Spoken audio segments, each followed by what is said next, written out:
is if we can progress and show them that yes, they we are like this, they were born this way, something else can become of us. That's why I'm really want to be involved in Niger Girls in Tech, and why I want us to do something with ourselves. If you don't want your video on, we'll be happy to have your audio. So let's have those from Lagos. And if they can come forward just like Omashaye did when she was welcoming us, that would be lovely so we can see them. Okay, can you hear us? Can you hear us? Yes, we can. Fantastic. But we can't see you. You can't see us? Okay, maybe pin our screen. We can't see you. Pin your screen. I don't know if others can, but I can see you. No, you'll see us in a minute. I can see them. I can see them. Okay, yeah, I can see them now. Yeah, I can see them now. All right. So, I don't want to speak. I want you to volunteer. Okay. So after her, so we have two people already. You just come forward. Let me hold your hand. Come forward. So you tell us your name and then. Good morning, everybody. My name is Abibat. So that everybody can see. Good morning, everybody. My name is Abibat. So let me start by thanking the CEO for this amazing seminar. Okay, I'm new in tech, very new. I'm a baby in tech. I practically know nothing, but I have high expectations. One, I'm glad because the CEO is she has a very strong foundation in tech already, and from the Zoom meeting we had the last time, I can see she's a very good leader and she's a good teacher. Let me use that word. She's a good teacher. So I'm certain that I'll be able to learn much new things in this new journey that I'm doing. Sorry, I'm going to be cutting you. I'm not sure everyone can hear you, so I don't know if that's from you. I can hear you faintly, but I'm not sure every other person can hear you. So please, can our technical team help us sort that out? Some of us are struggling to hear. Can you help us sort that out? Because we don't want you to just talk and we don't hear you, especially those of us participating online. So can our technical team help us? Can she try again? Okay, can everybody hear me now? Okay, yeah, I think that's better now. Okay, so I was saying that appreciation to the CEO for bringing out this seminar, this amazing seminar, and that although I'm a baby in tech, because I practically know nothing about tech, but I am certain that I'll be able to learn a lot of things because from the Zoom meeting we had the last time, I got to know that the CEO is a very good teacher and she has a strong foundation in tech, so which is giving me the confidence, the confidence that in this new journey I will learn a whole lot of things. I don't have okay, let me say I don't know my ground. I don't know what exactly it is I want to focus on in tech for now, but as time goes on, I'm very sure that I'll be able to pick out one program that I want to learn about in tech and stand on my own in it too. So thank you. Alright. Thank you, Habiba. Thank you very much for that. I didn't get the name, but thank you very much for that. Her name is Habiba. So please, can the next person who is going to be sharing stand in front of the camera so we can see clearly? We can only see her from afar, those of us watching. So if she could just be right in front of the camera, perhaps in front of the laptop, just in front of the laptop, that would be amazing so we can hear and see her clearly. Good morning. Yeah, I think that's better. Can everybody hear me? Yes. Good morning. My name is Olivia Malomo. Though the last seminar, I was trying to connect. I couldn't connect, but I reached out to the CEO, I guess, and she put me through and told me that I've missed though, but I've not missed a lot. I'll still catch up with many things. So, like Abiba has said, I'm a baby in tech too. I don't know anything about tech, but yeah, I have an uncle who is into tech that has traveled out. When he was giving a gist to his friend, I was sitting down listening to what he was saying to his friend. He was like, my guy, money day inside tech. My guy, money day inside tech. Imagine me in a week, before you know, 350, 80,000, 150. I was like, is it magic? This is not magic now. Everybody is operating system. Everybody knows how to operate system, or one way or the other, phones. How come we are not exposed to this kind of thing? I was just listening to their conversation. He was just giving that guy the update. And I said, okay, I went online, I did soft skills, you get. There was data analysis. In fact, tech is a wonderful course, because the more they start explaining more about courses in tech, you'll be like, let me do everything, but you can't do anything. Though I don't know what I want for now, but I know I'm getting somewhere. I know I will excel, and I believe that I will become a tech guru. Thank you very much for this wonderful opportunity. This is a lifetime opportunity, and I'm really, really, really, really, really grateful, and I appreciate it. Thank you. All right. Thank you so much. Please can we give a round of applause? Thank you very much.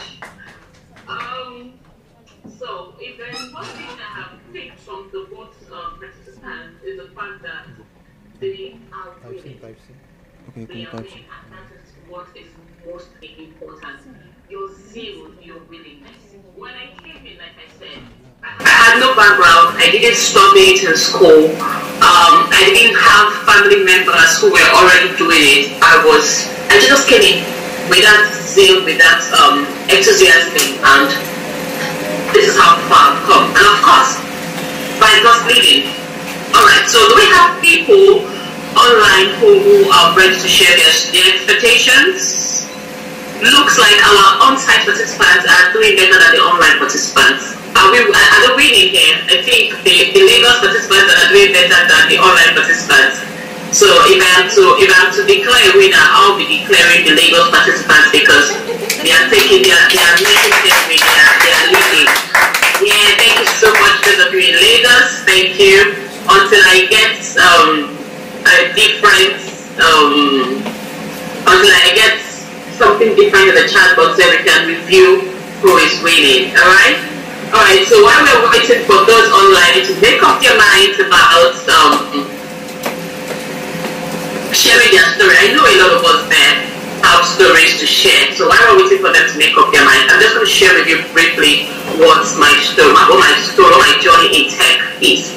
It's not so. Can you hear me? Yes.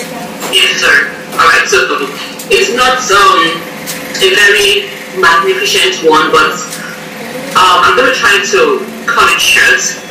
When I moved to the UK, of course I got a job, I'm working, but I didn't really, I love my job. I wouldn't say I don't love my job. I love my job. Of course, it's giving me the money, it's giving me the pounds. But I wanted something more. I wanted something better. There's this thing they tell us when you recently relocate to another country, just get a job, any job. Then from any job you can go to a better job. Then from there you can decide to pursue a career job. So I got in. I started with one. I didn't like it. I moved to another one. The one I'm doing currently, I love the job. It gives me time, flexibility, and all of that. But I wanted more. And I didn't just jump into tech. I started praying and asking God to direct me, because I wanted to be sure of what I want to do. I didn't just want to go in blindly or do things because that's where money is or that's what people are doing. I had a lot of things, popping up on my screen, do this one, do that one, do that one. And I didn't just want to move in. So while I kept praying and asking God for direction and stuff, and then somebody visited my family from Canada, and while we were talking, I just mentioned to her that I'm actually looking at what I want to do, and she said, go into tech. And I'm like, tech? Why me tech? She said, don't worry, you can do it. Because I looked at myself like, I don't have any background in tech. What am I doing in tech? And she said, you, the Sandra that I'm talking to, the Sandra that I can see, can do tech. And I'm like, what can you see? I'm not seeing what you see. And she said, you can do it, just go into tech. And she was very specific. She said, go into cybersecurity. She at the time was already into tech. And this person, I am meeting her for the first time. I've known her, we talk on the phone. She's actually a really tech, but I've never met her one-on-one. That was the first time I'm meeting her. And then she left me with a word. She said, if this is the only thing I came to do from Canada, let it be.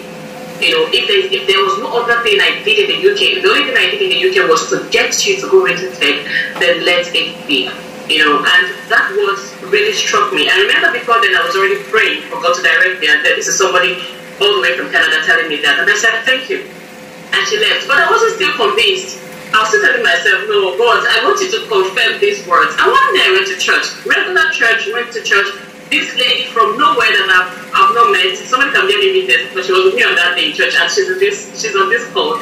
You know, so we're just in church, and then this lady, this white lady, I've never met her before. I don't know what she looks like. If I see her again, I don't know her. She tapped me on my shoulder and told me that God has a message for me. She's not sure if that's going to make any sense to me, but she just wants to tell me to go ahead and do that thing that I am planning to do, that God is with me, He has heard me, and He's going to lead me. So He's with me on this. And I'm like, really? And I just started crying. And she was like, why are you crying? I said, because you don't know what I've been going through. A lot of things I've been going through in my mind, and this is just you confirming what I've been asking God for. And that was it for me. I said, God, I thank you for confirming your words. Thank you for directing my path.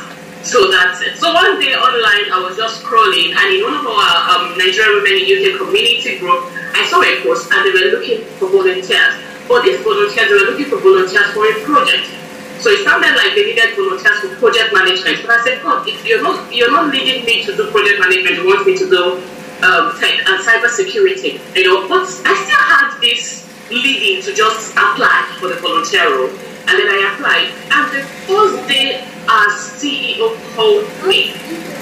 I'm like, she started talking, and she started telling me how much she's into cybersecurity. She's been practicing for over 10 years. You know, it was supposed to be an interview, but I was so overwhelmed. It's like God just sent her my God, you know, directing me her path. And I think God, I'm like, I've selected the people that I wanted to let now, and we are not going to be, we're sorry you cannot join us on this day, but if there is need, you know, this kind of fortunately message, but she was trying to paint it to look nice. She said, if we have need for more people, then we're going to let you know. And I'm like, okay, thank you very much, ma'am. And she said, all right. And she ended the call. But guess what? I was not moved. Like, I didn't feel bad. You know, when God is backing you on the journey, you don't shake, you don't move. So I wasn't moved. And then I just lifted up my hands in prayer and said, God, I thank you for Naija Girls Instead. I thank you. Oh, at that time, we didn't even have the name Naija Girls Instead. I thank you for Kumi. I thank you for the initiative. I thank you for this voluntary role. That was all I did. I didn't even ask God. God, you must touch her to, you know, call me and all of that. I went to them. And then the next Monday, around 8 a.m. or so, I got a text from her. And she says, can you call me or something? Yeah, the message was like, can you call me when you have the time or something? I said, why will I call you later? I can call you now. I carry my phone. I call her immediately. And she's like, oh, I just wanted to find out if you're still interested. I couldn't sleep. You know, I just have you in my thoughts. You know, after giving you the message that we couldn't accommodate you now, but your thoughts just couldn't leave me, and I'm really disturbed in my spirits to call you. I just started laughing, and she said, why are you laughing? I said, because it's God that actually sent you to me. Like, our paths didn't just cross. It is God that ordained us to meet, you know, and, you know, we turned it into a job. And since then, my story has changed. That was when my tech journey began. And I can tell you for a fact, I can tell you for a truth, she's the best mentor, she's the best coach. And then she gives you an opportunity to work on the job. You don't need to know it all. Just bring yourself. Just be willing, and that's all that you need to know. And every other thing is story. And since I met her, it has been like this. Upward and forward. Upward and forward. My journey has just been going on, and from, you know, we just started out as volunteers. We just started out as volunteers, but today I can tell you that I'm no longer the same person that I was when I met her a few months ago. And all of this actually started this year, not a long time ago. And in a very short space of time, she has trained us in data protection. She has trained us in ISO 2007, you know. She's exposed us to a lot of, as I am now, I can boldly hit my chest and say that I can write policies for any company, bring it on, and I will give them the policy. And all of this, I can say thank you so much to our CEO. Thank you so much for this initiative. Thank thank you so much for Naija Girls in Tech. It has made me who I am in tech today. And if I can achieve it in the space of few months, I want to tell you, you can also achieve it. Alright? So we are breaking the barriers, we are demystifying tech. We are no longer those that see cloud as something up in the sky and the python as snake, you know. We can own our own stories, but own our own truth. So this is just to encourage every one of us that we can do it. We can break those barriers. We can cover. We can, bridge the gender gap. And we are no longer going to be people who they will always see women in the background. No, women are going to rise to the top and do what God has called us to do. And guess what? In our organization, we'll be the one. I know there are some guys that are listening to us, but we'll be the one employing the guys. The guys will be doing this small work. But we'll be the guys and the CEOs and the directors. I mean, it has started happening already. So thank you very much for the opportunity to share my story, and thank you for listening to me this morning. So without wasting much time, I think we're actually far gone with time, but we needed to share the stories to motivate you, right? So we are already 15 minutes behind schedule, and I know my CEO is looking at me and he's wondering, Sandra, oh yeah, let's get this rolling. So we're going to try to cut every other thing, and before we proceed, I am just going to tell you something about our CEO, right? So as we already know, Naija Girls in Tech is an initiative that was founded out of love, out of passion for tech, out of passion for women, that for women to join the technological industry.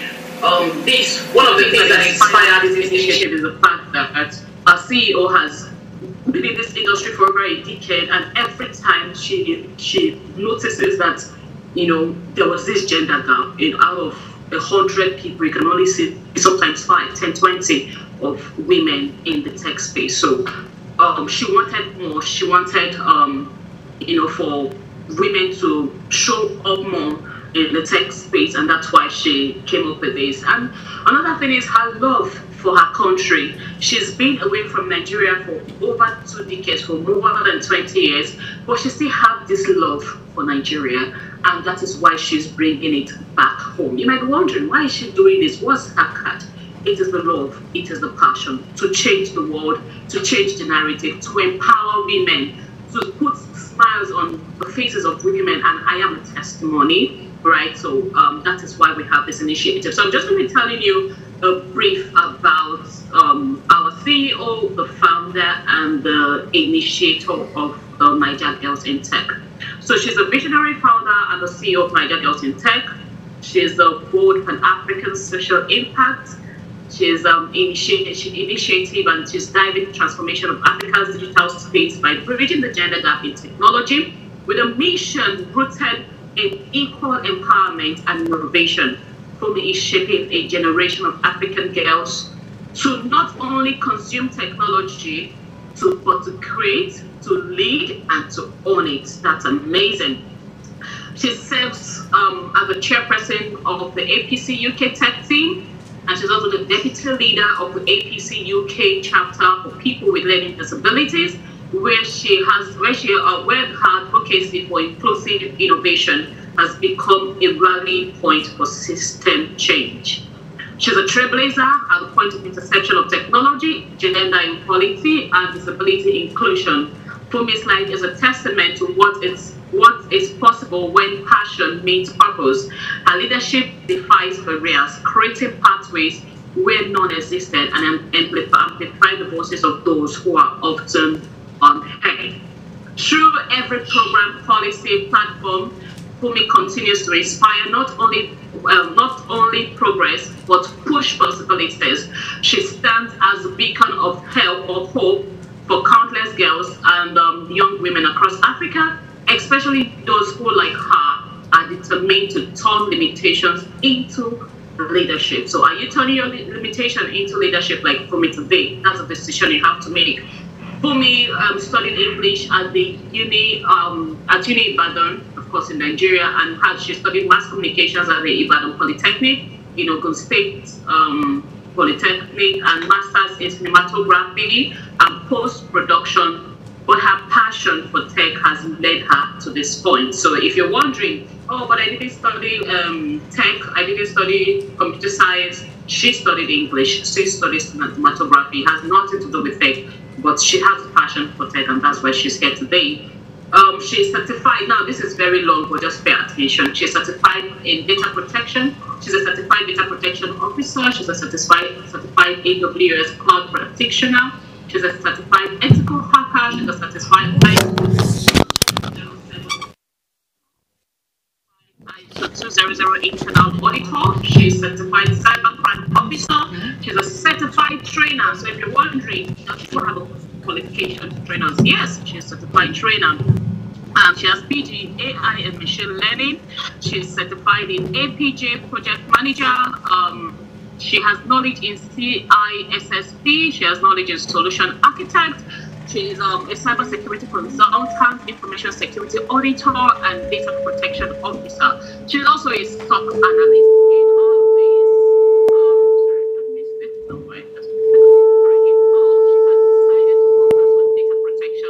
GRC, that's governance, risk, and compliance. She's passionate about cybersecurity and information security.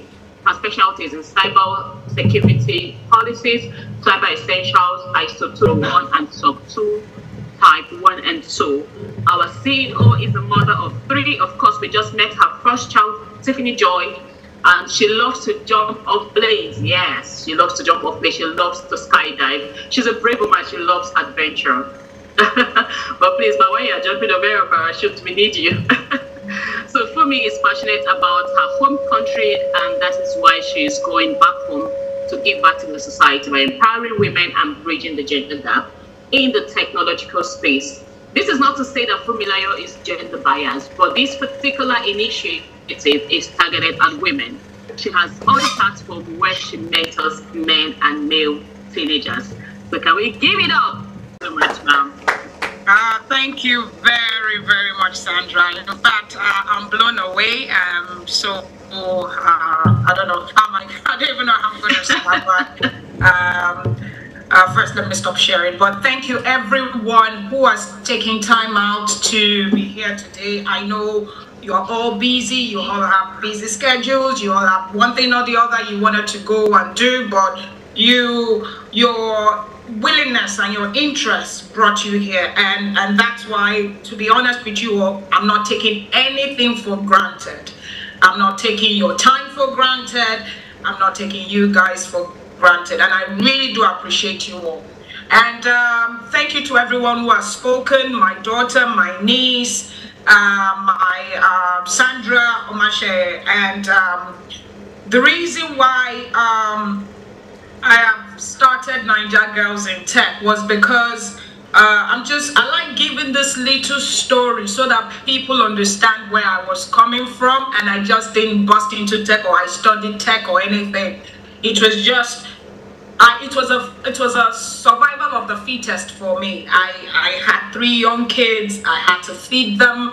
I had to make sure that I took care of my children. And as at that time, I live in the UK, as Sandra must have told you all, it was hard for a single mother to be able to raise our kids, be there for them, make sure they are good kids, and at the same time, you still have to pay bills. And we all know what UK is all about. It's about bills, bills, bills, bills, bills, nothing but bills. In fact, we live and thrive on bills.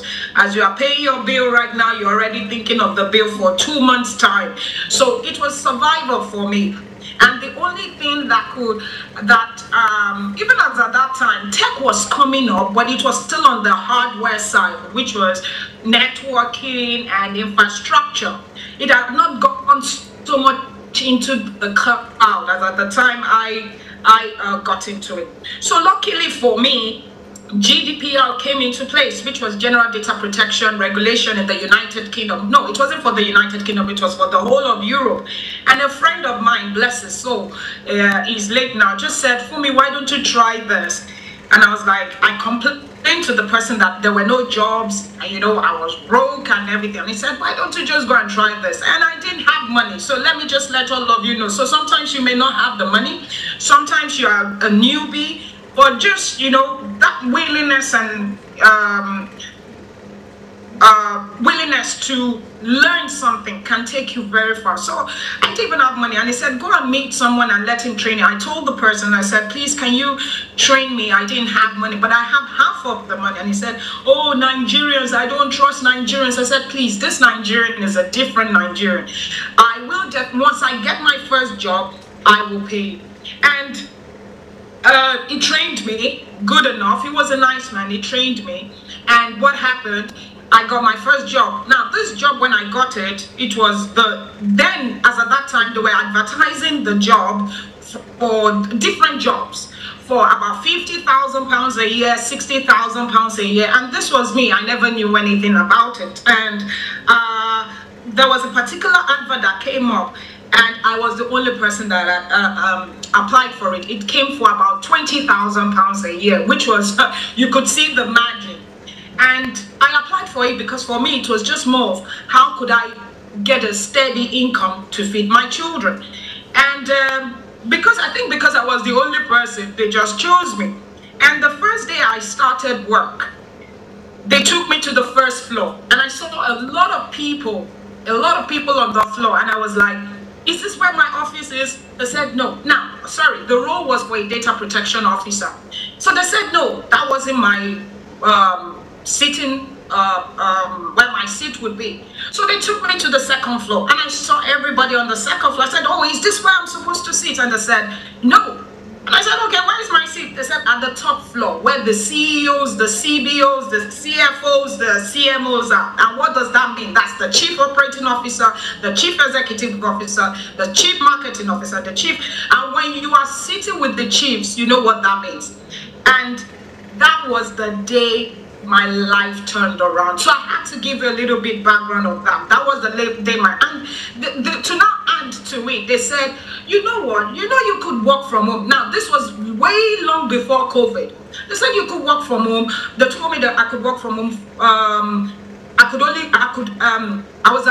could come to the office just once a week. So that means 4 days of my life I could spend with my children. That means I could take my children to school, get them back from school, give them food, and I could still be working. And trust me, that was how my life turned around. And I said, I will never, ever go back again. Now, some of you may know this man called Ayefele. Ayefele sang a song which said, Isaleti Sumi, Ayewa Loke. Now, interpreting for people who don't understand Yoruba, it meant, I am tired of being downstairs or on the ground floor, but there is a bigger space at the top. And trust me, truly, truly, there is a bigger space. So that was how my life turned around, and I never went back again. So I started this journey, and I started improving. And each time I was inquisitive, I wanted to know more about, not just about data protection, what was always at the back end, what was always happening. So I started studying, and that's why all those certifications that Sandra mentioned, trust me, I am actually certified by them. And please remember, I never studied tech. I studied English in University of Ibadan. I studied mass comm at the Ogun Polytechnic, which was Moshood Abiola Polytechnic. I studied mass comm at Ibadan Polytechnic. I did cinematography because I've always thought I was going to be a talk show host, but God had a different direction for me, and that was how I started this journey. So I didn't have this experience. So all of you that are here, whether you have the experience or not, I just want to put your mind at rest. Do not think, oh, I don't know anything about tech. We are here to support you on different types of tech courses, and we will work with you. And one of the things I'm trying to, my vision, to be honest, it's not just an initiative, it's a movement. My vision is that by 2030, this is 2025, I don't know how it's going to happen, but all of us here are going to influence another lady and another lady and another lady, another young girl, because by 2030, we want to have trained 100,000 women in tech. That is a tall order, and I don't know how it's going to happen, but trust me, it can and it will happen by the mercy of God keeping us alive. So we are hoping that by 2030, we are going to fill the gap where there is the gender gap. Yes, I love that part. So every time I went for interviews and I'm upgrading myself in jobs, I found that I was practically the only woman. And if I wasn't just the only woman, maybe the other women were white women, not the black women. So I was like, what is happening here? So this is where I saw the gap in the United Kingdom. And now I said, if it could be happening in the United Kingdom, how much more Nigeria? How much more Africa? So that means there is a huge gap, even a huge deficit of tech enthusiasts in Africa, even for men, not to talk of women. And trust me, Africa, or mainly Nigeria, is losing billions every single day. We are losing billions of naira, we are losing billions of dollars every single day. And all we just need, like I always tell my team members, all we just need is just, even if it's just 10% of that $1 trillion in a year. You can imagine what 10% of $1 billion would do to all of us in this room. That means each one of us may be equivalent to at least maybe 200 or $250,000. And that is where the vision and the passion came for me. I said, I want to empower our young women. I want to make sure that our women are no more, dependent on maybe jobs that can't help them, or paths that they feel that oh, I'm only earning a meager amount, and so one of the things I did was, I said, first of all, I had to do a test trial. Now I had to do a test trial on myself first, and that was why I started with my daughter and I started with my niece. And I said, if my daughters, well, I call them my daughters, if my daughters can go through this and they can pass, then that means I can work on more ladies. And luckily, obviously, obviously you heard Bennett. Bennett said she's now studying computer science. My daughter is a solutions architect, and that exam, to be honest, 30-year-olds and 40-year-olds are the ones doing that exam, and she passed it at the age of 18. So now I'm extending that love to as many ladies, like we said, 100,000 women by 2030, because we must bridge that gap. We must be able to say, yes, Nigerian women are not, like they always say, Naija know they carry last. So this time around, Naija girls in tech, we know they carry last. So that is the reason why I have started this organization, and I am looking forward to you all being part of it. And I'm going to say something. It's, even though anybody would think she must be crazy to be doing this, I am declaring that these courses that you would pay for, it would be free. This means I am going to be, our company is going to be fully responsible for the fees, because obviously you're going to consider operational costs. However, once there is a will, there is a way. And because we want to get 100,000 women by 2030, that's why you, myself, every one of us here, we are going to influence a girl, a lady, a female. Now, please understand, I am not gender biased, but at the same time, this a movement is specifically for the females. However, we have programs for the men as well, because we want to ensure that there is money in the hands of women. There is food in the hands of women. I am looking forward to a time where women will be CEOs. They would have their own organizations, startups. Those are part of the things we're going to be training you on. So I'm going to share my, without much ado, I'm going to share my my presentation. We've done the first set, and the first set was just for an introduction into tech, what it is all about, how what we are missing, what the gender gap is all about. Now, this particular presentation or this particular seminar, it's about how can you get into tech, what courses that are available. Now, we are starting with very minimal courses. However, as we grow and people demand for things, will start expanding. So I I don't want anybody to say, oh, but they are not offering this, but they are not offering that. We are going to ensure we cater for as many courses that we can, and hopefully people will graduate, people will go through that process, and I want by this time next year, all of you sitting here, you are building solutions, you are maybe having good jobs internationally. You can, wherever you are, even from Nigeria, you don't even need to travel abroad. You can get a job in the US. You can get a job in the United Kingdom. You can get a job in Europe. You don't need to leave the four corners of Nigeria, but you just have to be very good at what you're doing. Once you know what you're doing, you would definitely get a job. Now, there are two aspects of tech roles and careers. There is the technical, which is the engineering side, and there is the non-technical, which is the governance, risk and compliance, more like risk management, more like auditors and policy writers and what else, implementers.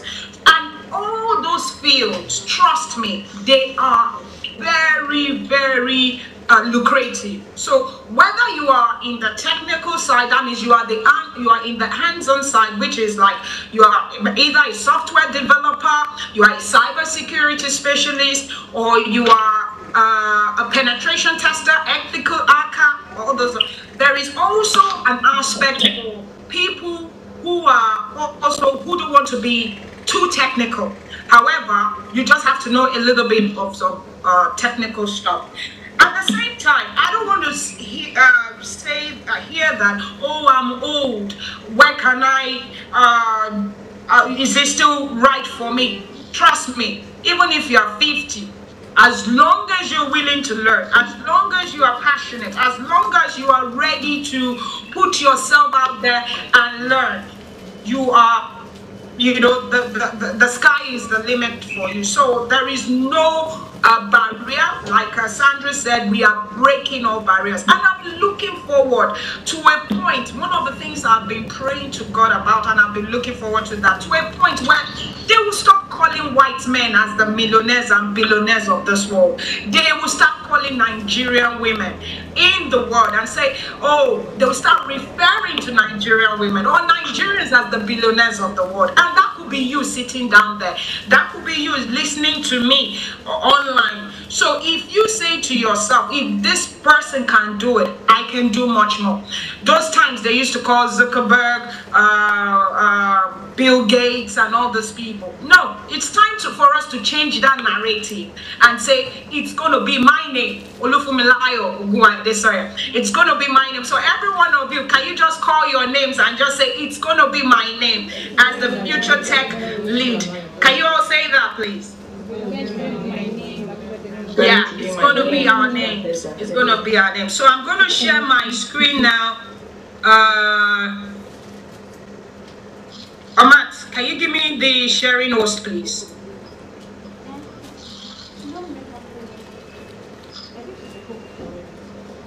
You're a co-host already. Oh, okay. Let me see if... can you see my screen? But I think I can't see my screen. We can't see your screen yet. Are you sharing? Hold on. Okay, yeah. I think I've gotten it now. Okay, can you all see my screen? Yes, please. Mark, can I just chip in a bit? If at any point you can't hear or see clearly, please just drop a message in the chat box and we'll address that, okay? Thank you very much. I know some of you are already telling us in the chat box. Thank you. Mike, carry on. Yeah, so wonderful. Thank you very much. And now I'm going to try as much as possible to keep to my time. I talk a lot, so I will really try to just go on pointers and keep to the specific time, because I want people to also be able to ask questions before we leave. And we have till 12, right? Or till 1? Is that it? Yeah, we have till 12:30. Okay, cool. So curious to career ready. Now, this is where our curiosity has brought us here. So we are curious about how we can get into tech. That cliche of, oh, it's only meant for men. No, it's meant for everybody as long as you're willing and you are interested. Now, first of all, I'm going to first talk about the adoption of it. Africa's technology industry is expanding, and we all know that. Even though it may look as if it's slower, however, it's getting there. People in diaspora are now thinking of doing things back at home. The world is now is now not even becoming. It's now a global village. You can imagine something happens in Nigeria right now.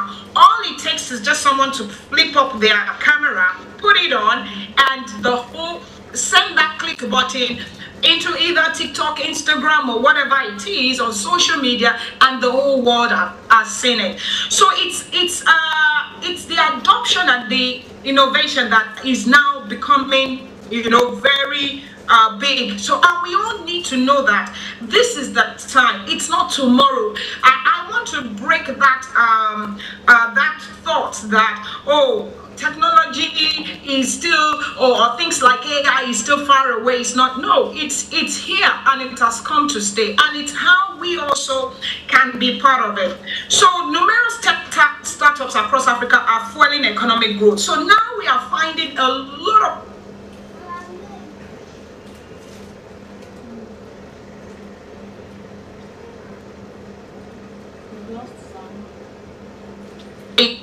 how can you also be part of those startups so that you don't lose out on people who have lived because they've had those opportunities? Yes, United Kingdom, America has given people the enabling environment, and that's why when I start sharing the salary packages for different roles, it's because they have the enabling environment. But as time goes on, when you are you know what you're doing, you're good at what you're doing, you can dictate, you can tell, you can negotiate, you can say, no, I'm equally as good as the person who is in the United Kingdom, I'm equally as good as the person who is in the United States of America, I'm equally as good as the person who is in Europe, and I deserve to either be paid the same amount, or even if there is a little bit of a difference, it shouldn't be more, it shouldn't be more than 1% or something. So now, no matter, although I eventually had a bit of a holiday, I went to Delhi and Mumbai. And one of the things I saw in Mumbai was their tech hub. They had their own kind of Silicon Valley. And I looked, some of us who know Abraham's story, and God said he should look beyond what he could see. And I said, why can't we have our own Silicon Valley in Nigeria? Why can't we have our own tech hub in Nigeria?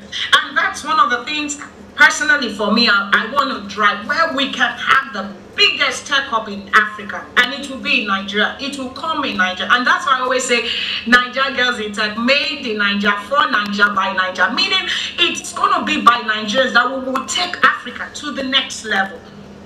So innovation and growth, there is technology stimulates innovation and economic growth in Nigeria, opening new business opportunities and market across industry. Technology right now is opening up the pathway. Gone were those days that people had to be lawyers, engineers, or what else? Doctors, nurses. But now you find out that even if it's just one aspect of technology that you know and you are good at, you will find that the opportunities are endless. The returns is endless as well, because you have mastered. For me, I see technology as some sort of taekwondo or tai chi or kung fu kind of learning, where those Chinese people, they master the art of taekwondo or kung fu, and they become a master in it. And that's why you hear them say master, master, if you watch Chinese movies. So technology is like that. If you keep practicing, you'll be very good at it, and you will now become an expert, so that when they now start looking for you, you will be able to say, I am an expert in XYZ. I am an expert in ethical hacking and whatever it is.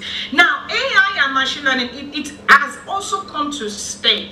We now found that a lot of things now, everybody is talking about AI. This, trust me, it has come to stay. And the quicker we start embedding ourselves to it, the earlier we start entrenching ourselves into, the earlier we start doing solutions, providing solutions that are AI or machine learning driven, then the better for us. Because so many things now, we are now having driverless cars. Very soon, probably, I heard the other time I was watching something and they're saying they're going to start making driverless planes. We are going to start having robots. Needs your solution and you can build it through tech. Trust me, you are already eating a part of the pie of the $1 trillion that I was talking about. Now, women in Nigeria who are not in tech related jobs are missing out in significant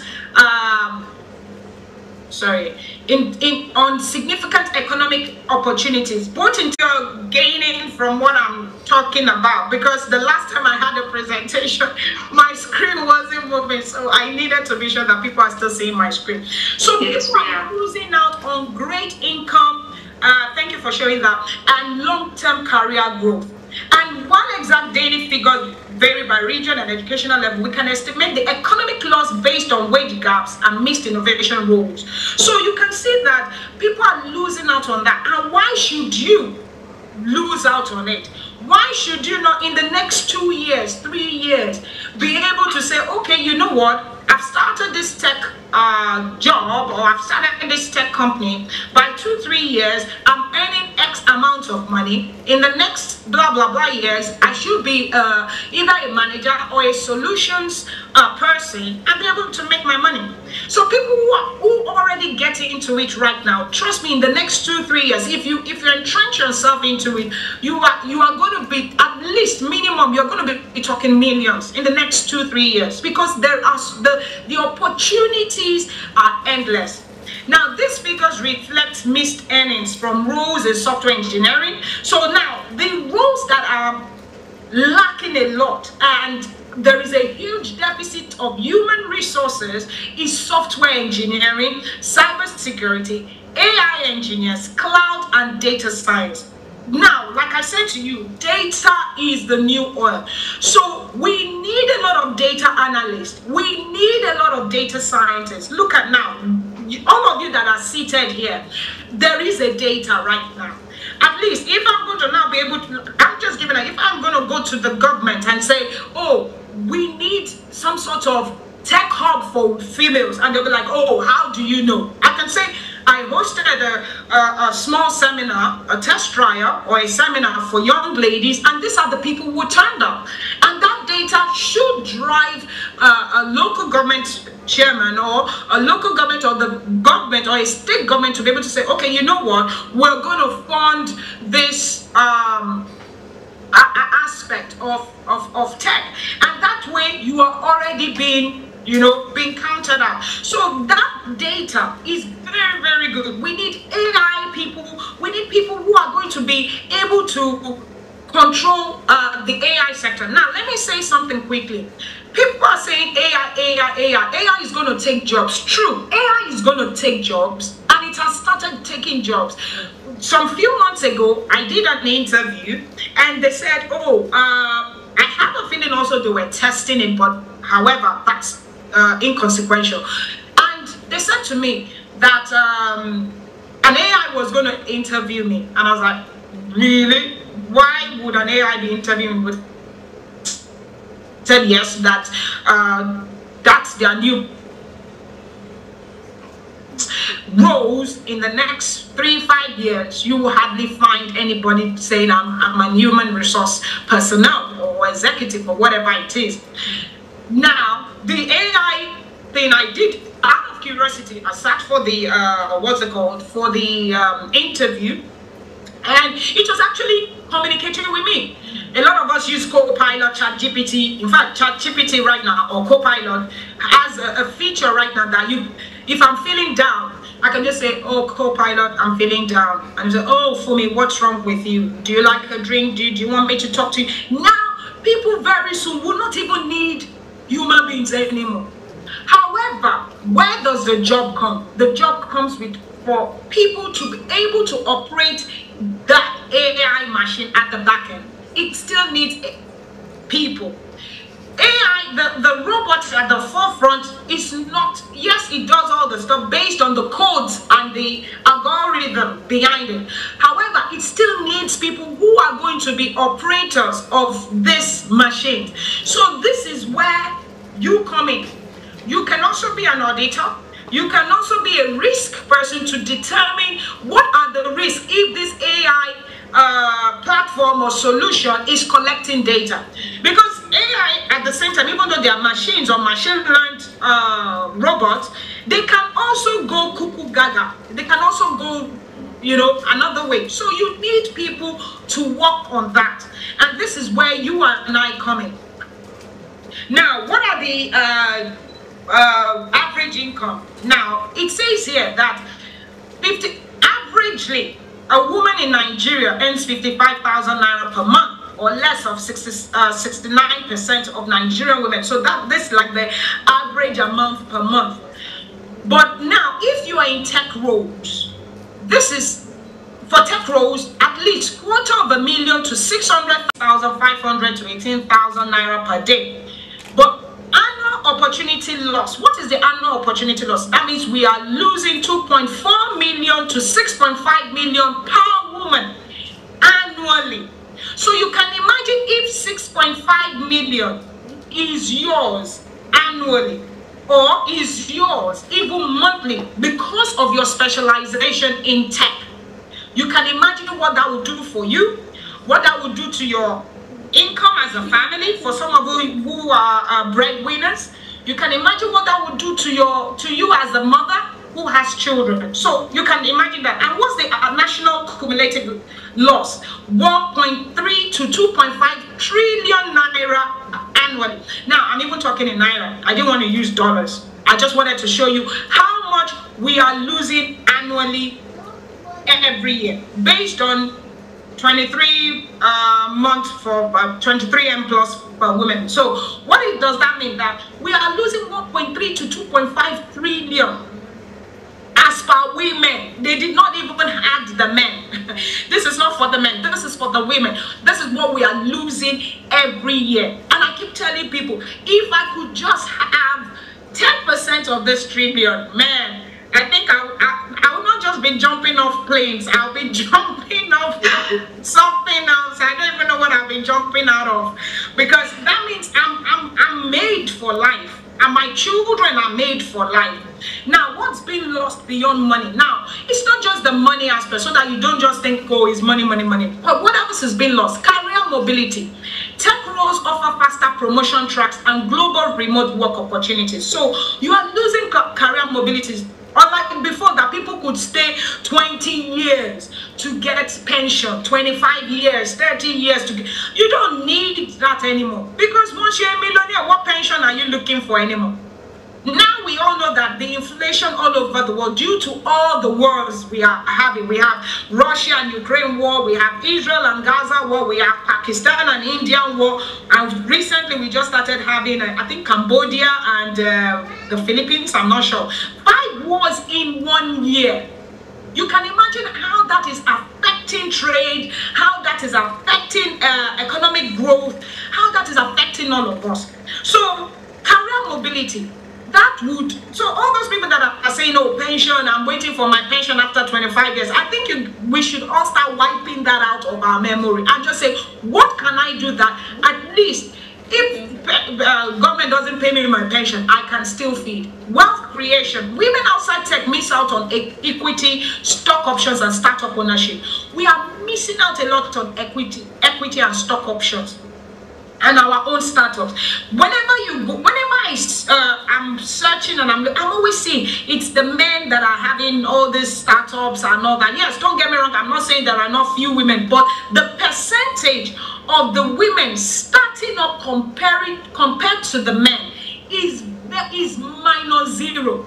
So that's why I am here where to say, you know what, we need to change that narrative. Digital literacy limits access to online market, financial tools, and scalable entrepreneurship. So we are having that digital literacy. So we need to boost up on that as well. Policy influence. Underrepresentation in tech means that fewer women shaping digital policy and innovation. Now, they are using your data. There is the Nigerian Data Protection Regulation. And I can bet my life, nobody, yes, the regulation is there, but people are not following it. Or well, unlike the GDPR and the Data Protection Act for the Europe and United Kingdom. That means your data could be, I remember when I was young, guys, I'm not sure if it still happens. Our exam sheets that time will be given to one woman selling yam or akara on the road. You just see them, they'll just rip the paper and put akara. Look at all those kind of data that is being used. So you can imagine if your details are on it, your date of birth, your address, your name, your age, your children's name, next of kin, they are on that piece of paper, and somebody is just selling that piece of paper. I was watching a program recently, and they said if what's it called? If hacking were to be a country, that means where, you know, people are losing data, your data is being used. If hacking were to be a country, it will be the third most richest country in the world.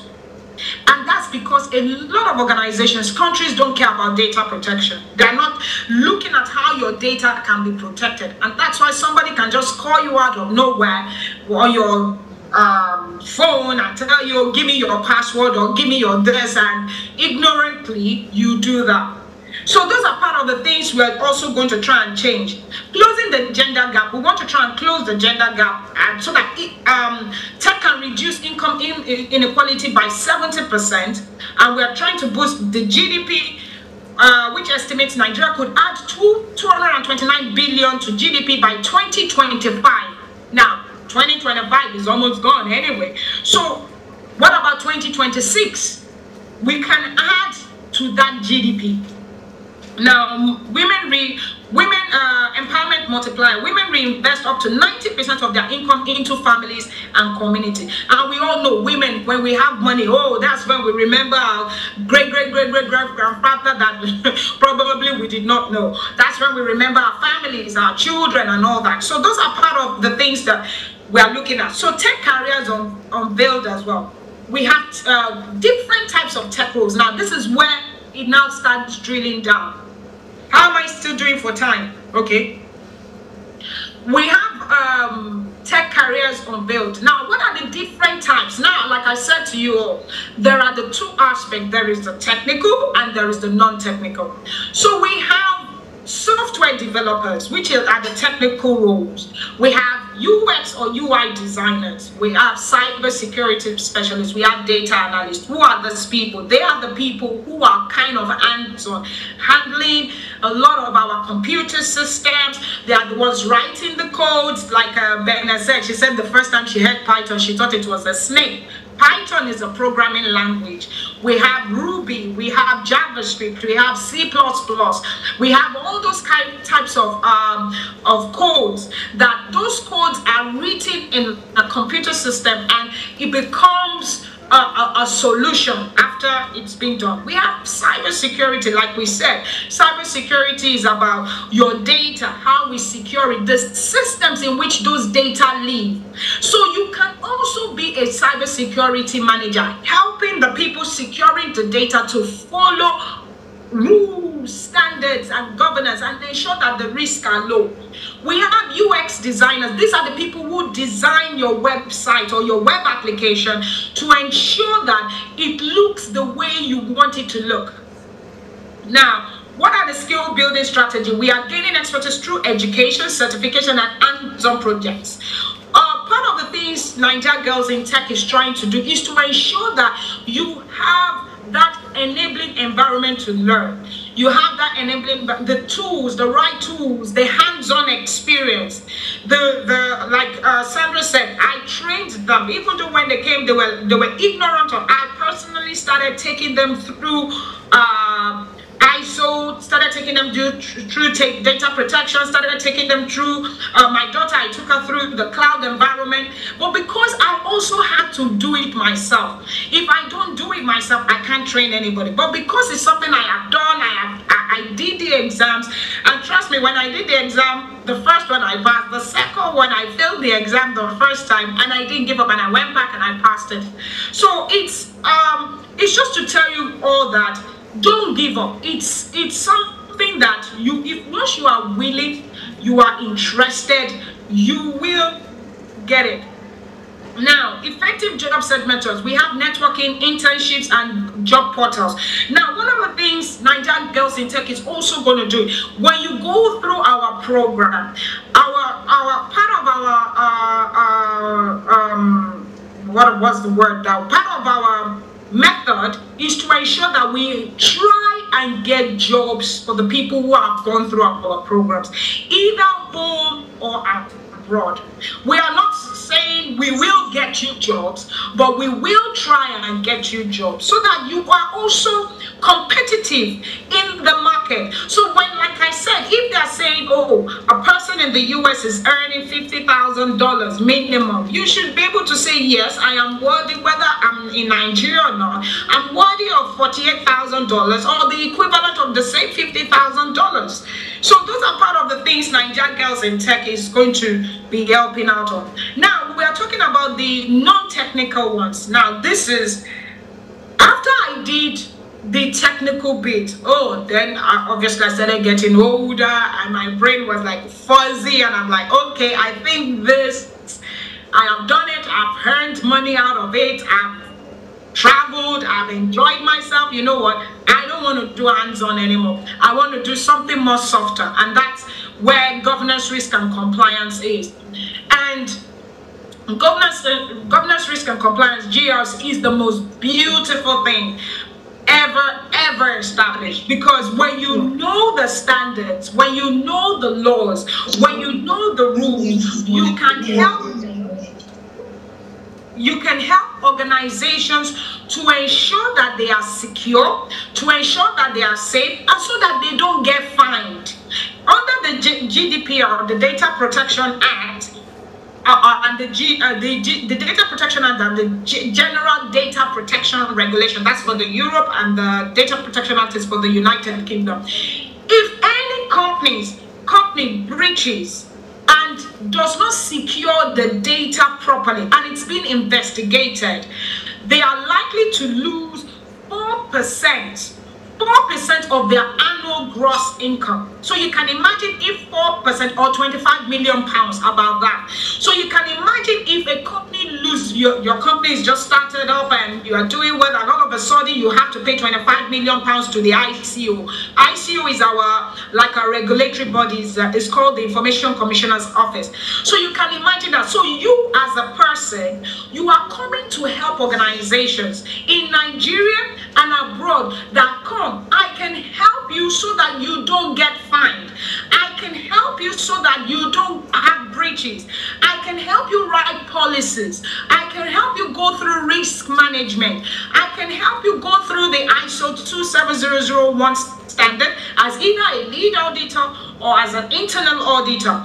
I can help you to go through compliance. That's another sector, the compliance side, so that you don't fall foul of any regulation. Now, the Nigerian Data Protection Regulation very soon is going to be very strict, because Nigerians will not be able to do businesses with companies in diaspora if they do not get their regulations right.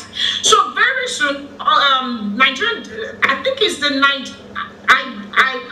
bear with me please, you guys, I did not pick up on the regulatory body for the Nigerian organization. I think Omasha will tell me what it is. She told me once and I forgot it. But the regulatory body very soon will start fining organizations. Will start fining organizations on if they start breaching. And that's why part of the things Naija Girls in Tech is going to start doing it. We're going to start giving training and awareness to organizations so that they know that people's data has to be secure, which is your data and my data. We have the project management. Project management coordinate tasks, resources, timelines, ensuring projects are delivered efficiently. There are so many. See, every second in the United States and in the United Kingdom, solutions are coming up every second. As we are sitting down now, somebody could think, you know what? I feel like bringing up a solution that will count only females in tech. And somebody will come up with it. But they need project managers who will manage the project from end to end. Where are you in this whole process? What are you doing? How are you equipping yourself so that when they are looking for people, you can be part of it? And like I said to you, the world is a global village. Sometimes there are some, I think some job sites that I've seen now, they are even looking for people in Africa. Maybe because the people in America is expensive for them, they're not looking for, they're reaching out, or they even want to come and start up organizations in the country, and they're looking for people like you. So where are you in this whole place? Human resource administrations. Now, this is where I was saying that for human resources, very soon AI is going to wipe that field out. Maybe before there used to be like 20 human resource personnel or 10 human resource personnel. Very soon it will only just be one. And that one person is just for, okay, they need one human intervention, somebody who is just going to speak. But very soon, like now in the United Kingdom, if I tell you that almost all the branches in banks are closed down, they've kind of diverted everybody to online. Everything you do now is online. We don't even have branches anymore. If you're going to look for branches, you will walk. You will walk. In fact, you will give up, because at the end of the day, why are you looking for a branch when all you just need to do is, they've done everything so AI related that you don't even, as you're calling, the person is already, the AI is already asking, what do you want? Oh, based on your account, is this your problem? Is this your... Now they are closing down all the accounts. Recently, Lloyds and I think Scotland, Bank of Scotland just closed down about maybe 20 branches. Where are those people going to go? Where are those staff going to go? And trust me, if you all think, oh, I'm going to get a job in a bank in Nigeria, please better be thinking twice, because very soon the banks in Nigeria will start upgrading their systems and they will not employ you guys if you are not, you are not there. You are not tech savvy to be able to say, yes, you may close down all these branches, but I am still valuable to your company. Because all the systems now will be so upgraded to AI and machine learning that they will just need maybe very few people to pick up calls. So where are you in this whole field? So I just wanted us to know that if we think, oh, I got 2-1 or I got first class in a bank and I'm going to get a bank job, you better just start thinking again, because it's changing. And in the next, in fact, I'm even being nice saying in the next 5 years, by 2 years time, and let me tell you the reason. The reason is because it is cheaper to buy a robot than to maintain a human resource.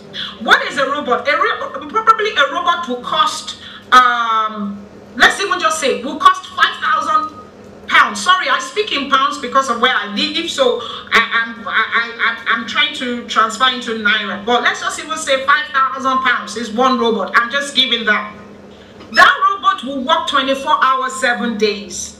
It's not going to break down. And it's not going to ask for holidays. It's not going to ask for maternity leave. It's not going to ask for, what's it called again? Oh, I want to work from home. Oh, I need to take care of my children. It's not going to ask for paternity leave. It's not going to ask for pensions. But human beings are going to ask for all these things. So, as an entrepreneur, what do you think I would go for? Do you think I will go for you, or I will go for that machine? And when that machine breaks down, after serving me for minimum maybe 5 years or so, and I've gotten 24 hours, 7 days output, what do you think will happen? I will change it, upgrade, pay another 5,000, 6,000, 10,000 pounds, use it for another 10 years. But guess what? All of us here, indirectly, I'm not saying all of us here, we've lost jobs. We are no more there.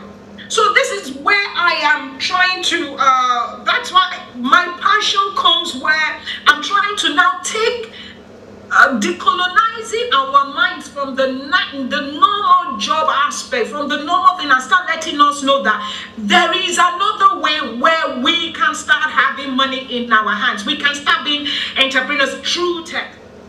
Now it says here, we're not talking about packages now. I hope I'm still doing well for time. UK junior developer salary. So if you are a junior developer and you want to be a developer, that means you are going to learn certain coding languages. And those coding languages vary. We have C++, JavaScript, Ruby, Python, which is not a snake. Which is not a snake. We have Python, and we have, I think there is another one, C++. I think I said JavaScript and all that. And they said for junior developers, for now, it says 25,000 now to 35,000 annually. That's not true, to be honest. However, that's even to tell you that for America, this is even way higher. For Nigeria, for junior developers, now when they say junior developers, that means you are just starting, you are just coming in to learn. So for a monthly pay, maybe you're earning about over 100 to 150,000 naira per month, because they need junior developers every day. Developers, because they get jobs all the time, they are doing side PPs and all that, they are getting money every time. So this is junior developers earn much more than that. Now for a US developer pay, it's about $60,000 to $85,000 a year. So that means that person is getting probably 60,000 will give about, after tax, it will give probably about $3,000 a month, or about $3,500 a month. Now they said in Nigeria, junior developer earnings. Now UK, oh sorry, I got it wrong. UK zone is 25,000 pounds per year, or 35,000 pounds. Mind you, that's a junior developer. Now for Nigeria, it is between 1 million to 2.5 million naira yearly, influenced by city or by employee. Sorry, I do apologize. I got my stuff wrong there. I thought I saw naira. So that's to tell you that in the United Kingdom, it is between 25 to 35,000 pounds a year, and that also is also dependent, because in some organizations is about 40,000 pounds as well. Now, if you're a senior developer, you're talking about, my God, I don't even need to go there, from 150,000 pounds a year. And if you're a contractor, you are earning maybe about 1,000 pounds a day. For Nigeria, I don't know how it is being calculated, but this is just what I was able to research on. Now, become job ready fast track learning paths. Now, there has to be intensive training. This is where we come in. When you join this program and you indicate you want to join this program, we are going to kind of assess you based on your strengths and on your willingness, and we will now tell you how we want to cover the modules. Right now, we are also trying to get trainers both from Nigeria, in US, and in the United Kingdom, who will be, you know, giving their time to this course. And like I said, this thing is free, so that's a lot of huge tall order. So we are not looking for people who want to just come and waste time. We are looking for people who want to make a difference, who want that by 5 years, you are saying, in fact 5 years is too long, by 3-4 years, you are saying your own story. You are saying, oh, I was naive, I didn't know what to do, I joined this program, and look at where I am today. Those are the people we are looking for. Now, don't get me wrong, it doesn't mean that if you don't know it, we're not taking. What we are saying is, we just want a willing heart. You are willing to learn, we will take you through all this whole process. Between 6 to 9 months, you go through that process. Some of the courses may take 12 to 24 months, but I don't think it will take 24 months, but at least the maximum is a year. But which means you are ready to spend at least minimum 4 hours, 3 to 4 hours every day to study. Now, let me make this clear. When I started studying, and I had to do a couple of exams, trust me, in like 3 years, I shut myself away from the world. I wasn't going to parties. I didn't know anybody. I didn't have friends. I didn't know, in fact, all my school old mates, I did not know that. I shut myself away because I just wanted to know these things. And luckily, I had a friend who was very nice, who was also helping out, telling me, okay, you go back here, study this, study that. So during this period, you're going to be studying. You should be ready to say, you know what are you going to give up to learn this? What are you going to give up to be able to study? So if you're going for software engineering, okay, maybe they're hands-on technical roles. You should be able to dedicate hours. My daughter said she became a solutions architect. Trust me, solutions architect exams are not easy exams. She did it the first time, she failed. She went back, and in like a month, I think 6 weeks time, she went back to do the exam again, and she passed it. She's a solutions architect, and a lot of organizations are looking for her at the moment. It's just that she still wants to study on security, because security is like the highest of it all. But trust me, she studied hard. She wasn't sitting down playing. I didn't even give her that room. The only time I gave her was weekends to okay, maybe call her friends and all that. But she studied hard for it, and she proved it. My son is also writing an exam next week. So these are things I wanted to let people know, that it's not for the faint-hearted, but the reward is there. The reward is there. It's not for the faint-hearted. It's not for people who say, oh, well, I'm going to give up. No.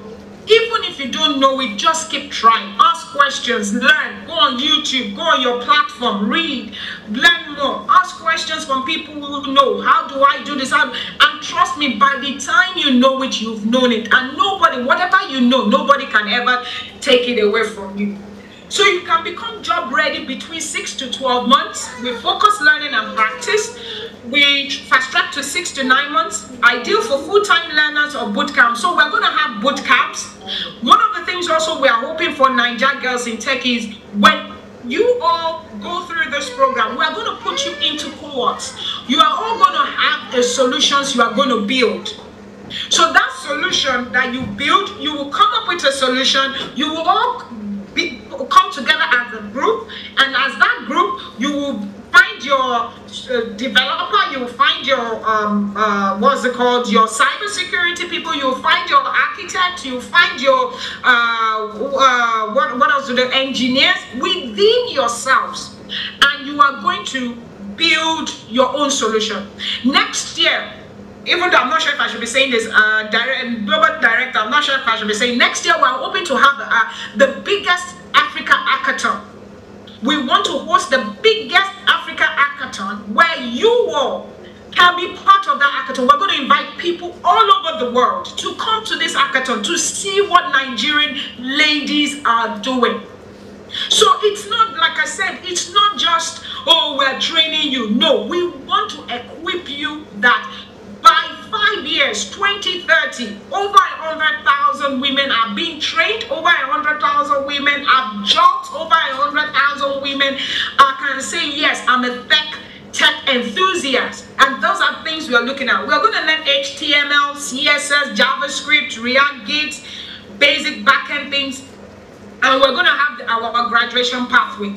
So those are part of the things that Naija Girls in Tech is going to be doing. So when we finish this whole training today, you will all go back and say, okay, do a little bit of research on each topics I've touched on, whether it's UX, cybersecurity, AI, governance, risk and compliance, auditor, ethical hacker, and say, oh, this looks more interesting for me. And we will put you in a cohort, and you're going to start your courses.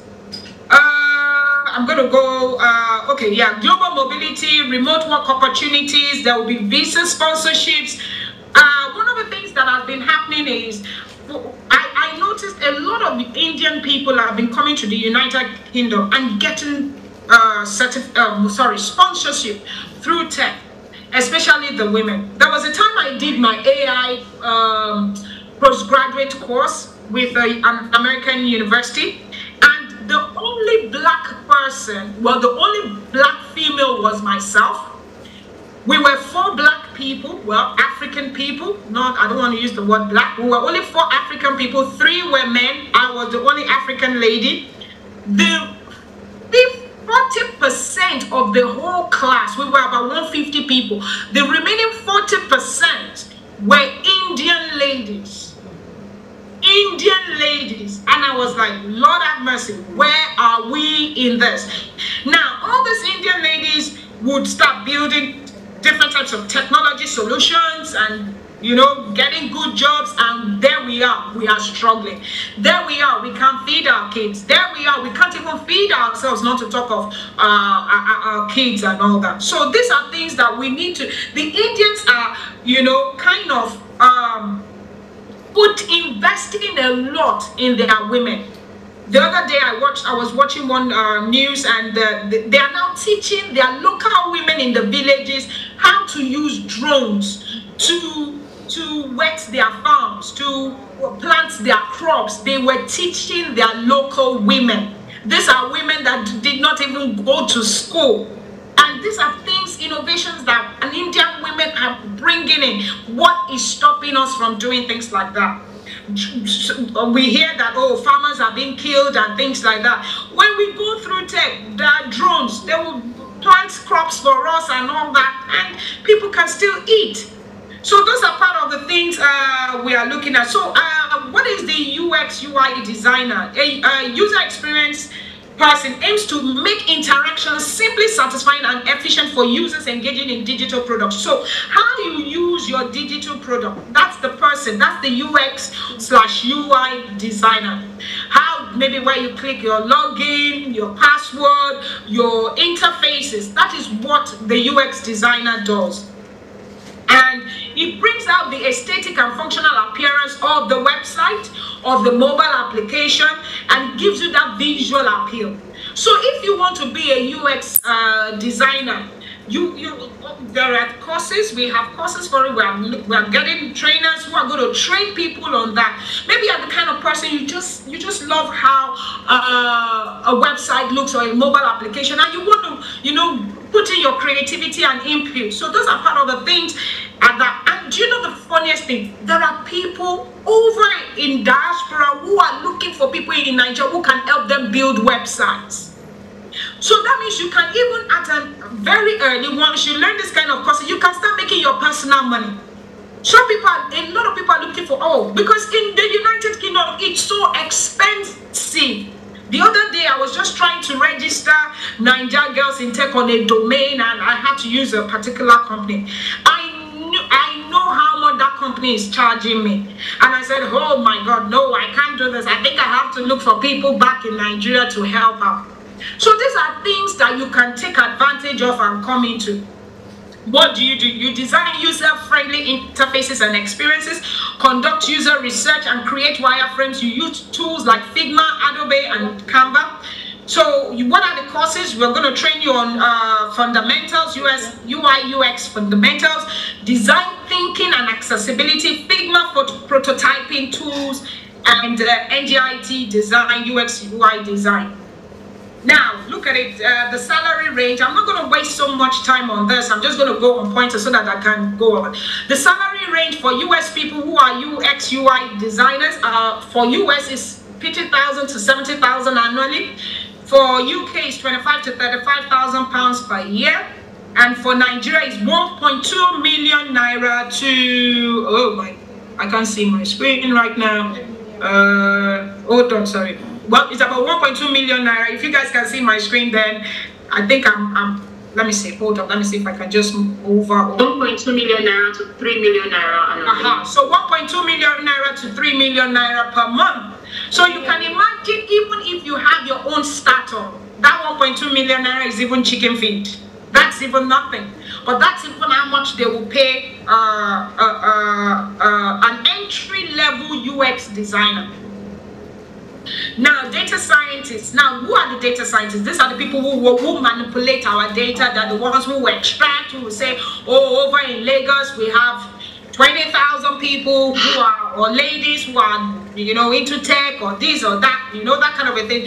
And any solution you want to build in Nigeria or whatever it is, you need data. You are not just going to go and, it's like a marketer going to the market to buy, what's it called? Maybe buy yam, and you're giving yam. No, you are selling yam to a white man. They don't eat yam. So why are you selling yam to them? That means that person did not do their data research well. But if you bring yam to an African community in the United Kingdom, that means you're sure that your yam will go in like seconds, because we are making pounded yam, we are making fried yam, we are doing having parties, you are doing. So you've got to do your research. And who are the people who can help you get this data so that you know where to sell your market and everything? They are the data analysts and the data scientist people. These are people who manipulate or redact, retrieve, work on your data, and they provide it in such a dashboard. They use Power BI tool. So that dashboard will now show you where to target, where to market your products. These are what these people do. Now, they are good at, I'm going to jump a bit, sorry, because of time. I hope I'm still doing well for time. You should be right. Okay. So we have Python, programming, SQL databases. Those are part of the things you will learn. And advanced topics like data mining, predictive analytics, and business intelligence. Okay, I'm going to go into, no, I've talked about salary. Let me just skip that. Cybersecurity, this is the main one most people want to hear. I'm a cybersecurity enthusiast. I love cybersecurity. I've been a SOC analyst. I've been a solutions architect. I've been a cybersecurity manager. I've been a cybersecurity lead. So this is some aspect that I love the most. And what does it talk about? It deals with monitoring cyber threats. We are defending the system. We are making sure that people don't hack into the system. And there is so much, but what are we protecting? We're not protecting the building. We're protecting the content. We're protecting the content in the building. And what is that? Your data. My data of birth, your address, your email, your sensitive data. In the hospitals, you have sensitive data. People have health issues that they don't want people to know about. And yet, you know, people's data have just been flagged about the way it should be. So cybersecurity helps with the protection of that. And that's how, why cybersecurity is one of my greatest passions. And how do you do that? It comes through GDPR, EPA, CCPA, laws that are protected. So GDPR, Nigerian Data Protection Regulation, HIPAA, CCPA, those are part of the data laws and standards. We have industry best practices. We have ISO 27001. We have SOC 2 Type 1, SOC 2 Type 2. Those are standards also that we are going to train people on, because if you have your organization and you want to work with companies in the US, you've got to have NIST, and you've got to have NIST, and you've got to have SOC 2 Type 1. UK and Europe is more ISO, and it's very easy. You can be an implementer, you can be an auditor, you can be a risk person. You help them to look at their cybersecurity measures and put measures in place so that the organization does not, you know, crash. So we have, under cybersecurity as well, we have network security. So those are, you are the people that will be protecting the networks. You make sure that all the cables, all the cloud cabling, routing, NAT gateways, security groups. Sorry, I'm talking technical there. You are the people who are going to safeguard all that. All your computers, who is protecting that? You are the people. Cryptography, that's encryption. You are the people who are going to put all those encryption standards in place. That's AES 256. You're going to put those encryption in place so that when you send an information to someone, it doesn't get hacked. So even if I send an an information to you and somebody wants to hijack it, and mind you, trust me, there is a lot of things going on at the back end. You may just think, oh, I've sent my email. There is a lot happening. People who are men in the middle who are listening. There are people, they call them listeners. There is Trojan horse, there is phishing. So those are kind of things. And in that aspect, encryption helps. So when you encrypt that data, only the person who is going to receive it will be able to decrypt that encryption and be able to read that information. This was an old method. It was from the Roman Empire, when Julius Caesar would want to send maybe an information to one of his generals, and what happens is enemies will always kill their what's it called? They will always kill those people on the way. So they now have to put in some sort of encryption method where when they, even if the messenger is killed, nobody can read that information unless you know the codes. So it's a Roman Empire method, and it has now been used in tech, and it works effectively. Ethical hacking, these are people who attack. Now we have the hackers, who are the black hats, who are the bad people, but we have the red hats and the blue hats. Now, ethical hacking are the people who hack into your system ethically. They have procedures, policies, and contracts that must make them before they hack into your system. So there is a huge deficit of ethical hackers, even abroad. It's not just in Nigeria. Because you've got to be able to, as a bank or as an insurance company, you've got to know if your systems are robust enough to withstand the attacks that are coming on. So ethical hackers are needed. Now, we need security policy writers. We need an incident response team. If you are good at policy writing, you are needed every single day. People want to write policies. They want to write data protection policies, security policies, information security policy, encryption policy. They are looking for people who can help them write all these policies. So please, if you are somebody that you think, oh, I think I would like policy writing, this is where to be. Now, a SOC analyst, you can see all these guys here. These are SOC people. These are people who are monitoring Red Right Center on threats detection. They investigate. They try to get where attacks are coming from, and they block it. That's why sometimes when you want to do certain things, you just find out you can't gain access, and you're wondering why. There are some in the United Kingdom, if they see traffic coming from Nigeria, there are some websites that you click till tomorrow, unless you're a very good ethical hacker. You can't gain into those access because they blocked the traffic from that. So how can you learn that? You can be a cloud infrastructure person. Cloud, not the cloud in the sky. The cloud is just a terminology that is being used. We have cloud environments like Azure, AWS, Google Cloud, Alibaba, and we have the ones for Nigeria. I think I'll look for the names. I wrote them there, and we have those cloud environments. So those cloud, they are looking for people who would help as well. And people don't want to be keeping their data on premises anymore. They want to start keeping it in the cloud. So they are looking for people like you. And trust me, it's not that hard. So here, I think I'm just going to skip that because I've already talked about salaries. I've talked about the cybersecurity roles. Now, who is a cloud engineer? This is one of my favorite roles. Trust me, there are so many job opportunities within the cloud. Like I said, Microsoft has Azure. They are looking for M365. I'm sure a lot of you use M365, Microsoft and M365. They are looking for a lot of M365 cloud analysts. AWS is also one. Google Cloud is also one. And these are people who, now you can see these are cloud data centers.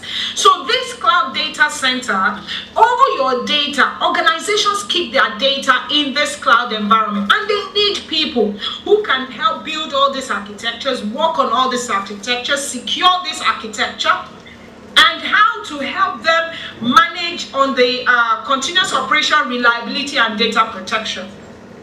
So if you want to be a cloud engineer, there are the opportunities. We can teach you from the fundamentals and into being a solutions architect, or to be a cloud engineer, or even a security specialist. security is the highest of it all, to be honest. So what are the pathways? Foundation in IT concepts. Start with essential IT topics like networking, operation systems, and build a solid technical foundation for security learning. Security specialization as well, SOC and hands-on experience. So you can specialize in SOC.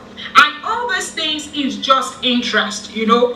If you want to know, you can help with defense in depth. You can even just be a defender. Even if you're just a defender, you're good. For cloud, there's something called identity access management. If you are just someone that you are good at managing access, meaning you are granting access and removing access. In the United Kingdom alone, as a contractor, they are always looking for IAM people. They call it IAMs. As a contractor, it's about £500 a day if you just specialize on that. And those are part of the things also we are going to be working on. I'm going to jump this slide. It's almost the same thing on cloud engineering because I'm working with time. Now we have different types of cloud providers. We have the public cloud providers. That's the Azure, Google Cloud, AWS. Then we have the private ones. That's the one people have in-house. And, you know, if you want to work in an in-house cloud provider. And we have hybrid. We have those ones that both, they have on-prem and cloud like AWS. So those are technical terms. You will learn them as once you start the courses. Okay, so junior cloud engineers, what do they earn? $4,000 to $10,000 for the Nigerian. They said it's between $4,000 to $10,000 annually.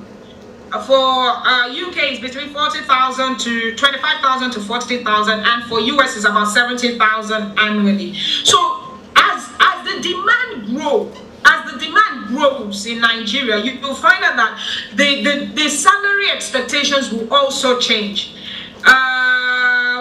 What else? So we have digital product as well. If you want to be a digital product person, these are people who are managers who would help with solutions. You would help take the product. They're like project managers, but they are product specific. So they will get the vision. Like now, if I have a product or a solution, I will sell it to the person, and the person will go through from the beginning, gather my requirements. Oh, what do you want to see? Okay, these are my requirements. These are my requirements. Then you as a digital product will explain my requirements as a customer to the tech people, to the software developers. So there is always that in-between person. You will be the person who will understand my language as a customer and interpret it in the technical language to the technical guys.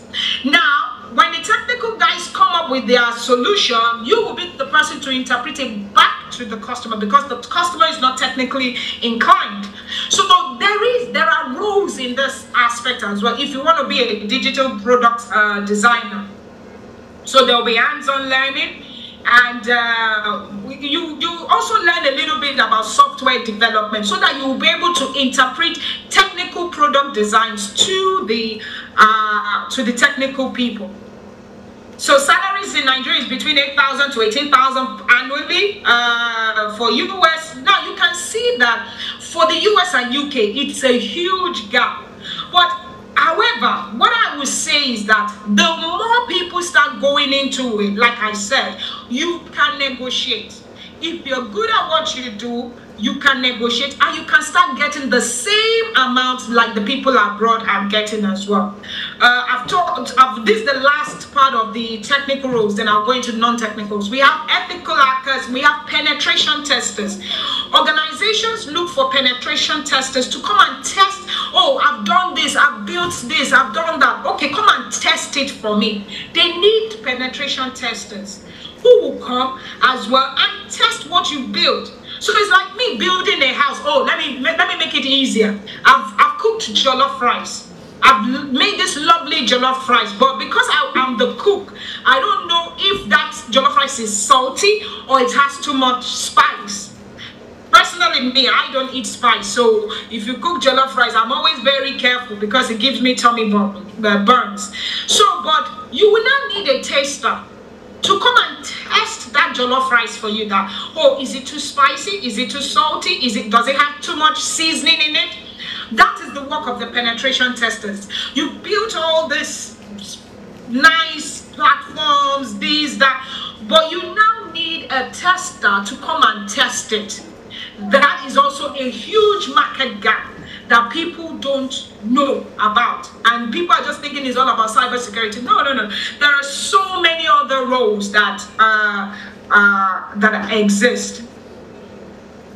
So, part to ethical hacking, we begin by mastering IT core principles, understanding cybersecurity concepts to create strong technical base. You can achieve your CEH or OXCP, and you can become proficient in it. Well, it says 5,000 to 15,000 annually for Nigeria, 30 to 60 for UK, and 70 to 120,000. And that's because obviously in the US, obviously also this is also state specific. For the US, it's huge. You know, they have a lot of companies, industry, and all that. So now I am going to go quickly into non-engineering roles. Now, this is where I'm sure some of you ladies also would want to go. But to be honest, I would like to challenge a lot of you ladies to go into the technical side. But if you don't want to find, we have the GRC analyst. These are people who oversee compliance, laws, ethical standards, and manage risk. So every day we go through risk. Even the fact that we are here, it's risk enough. We are going through risk. What are the chances that, what are the risks involved if I'm going back home? What are the risks involved that, I finish my course? We always have to calculate our risk. In the United Kingdom, we are so risk adverse. We always want to know about risk. Any little thing, what are the risks? Even if I want to eat a spoon of rice, I'll be like, what are the risks of me eating this rice? You know, we always want to know, because when you do your risk assessment, you can always put measures in place. And this is where governance, risk, and compliance come into. You are going to help organizations look at their risk, document it, and put measures in place. Like if a child is crawling and you know you have a kitchen that does not have a gate, and you know this child is going to crawl into that kitchen, what are the risk measures? You consider the risk. So what are the risk measures? You make sure that you don't put hot appliances on. You make sure you have a kitchen gate so that the child doesn't crawl in. You make sure that every appliance, socket, everything are off. You've done your risk assessment and you've now put measures in place. So those are the things that for organizations as well that you will do. Regulatory alignment, they ensure company practices conform to regulations such as NDPA and GDPR, so Nigerian Data Protection Act. You follow Nigerian Data Protection Act.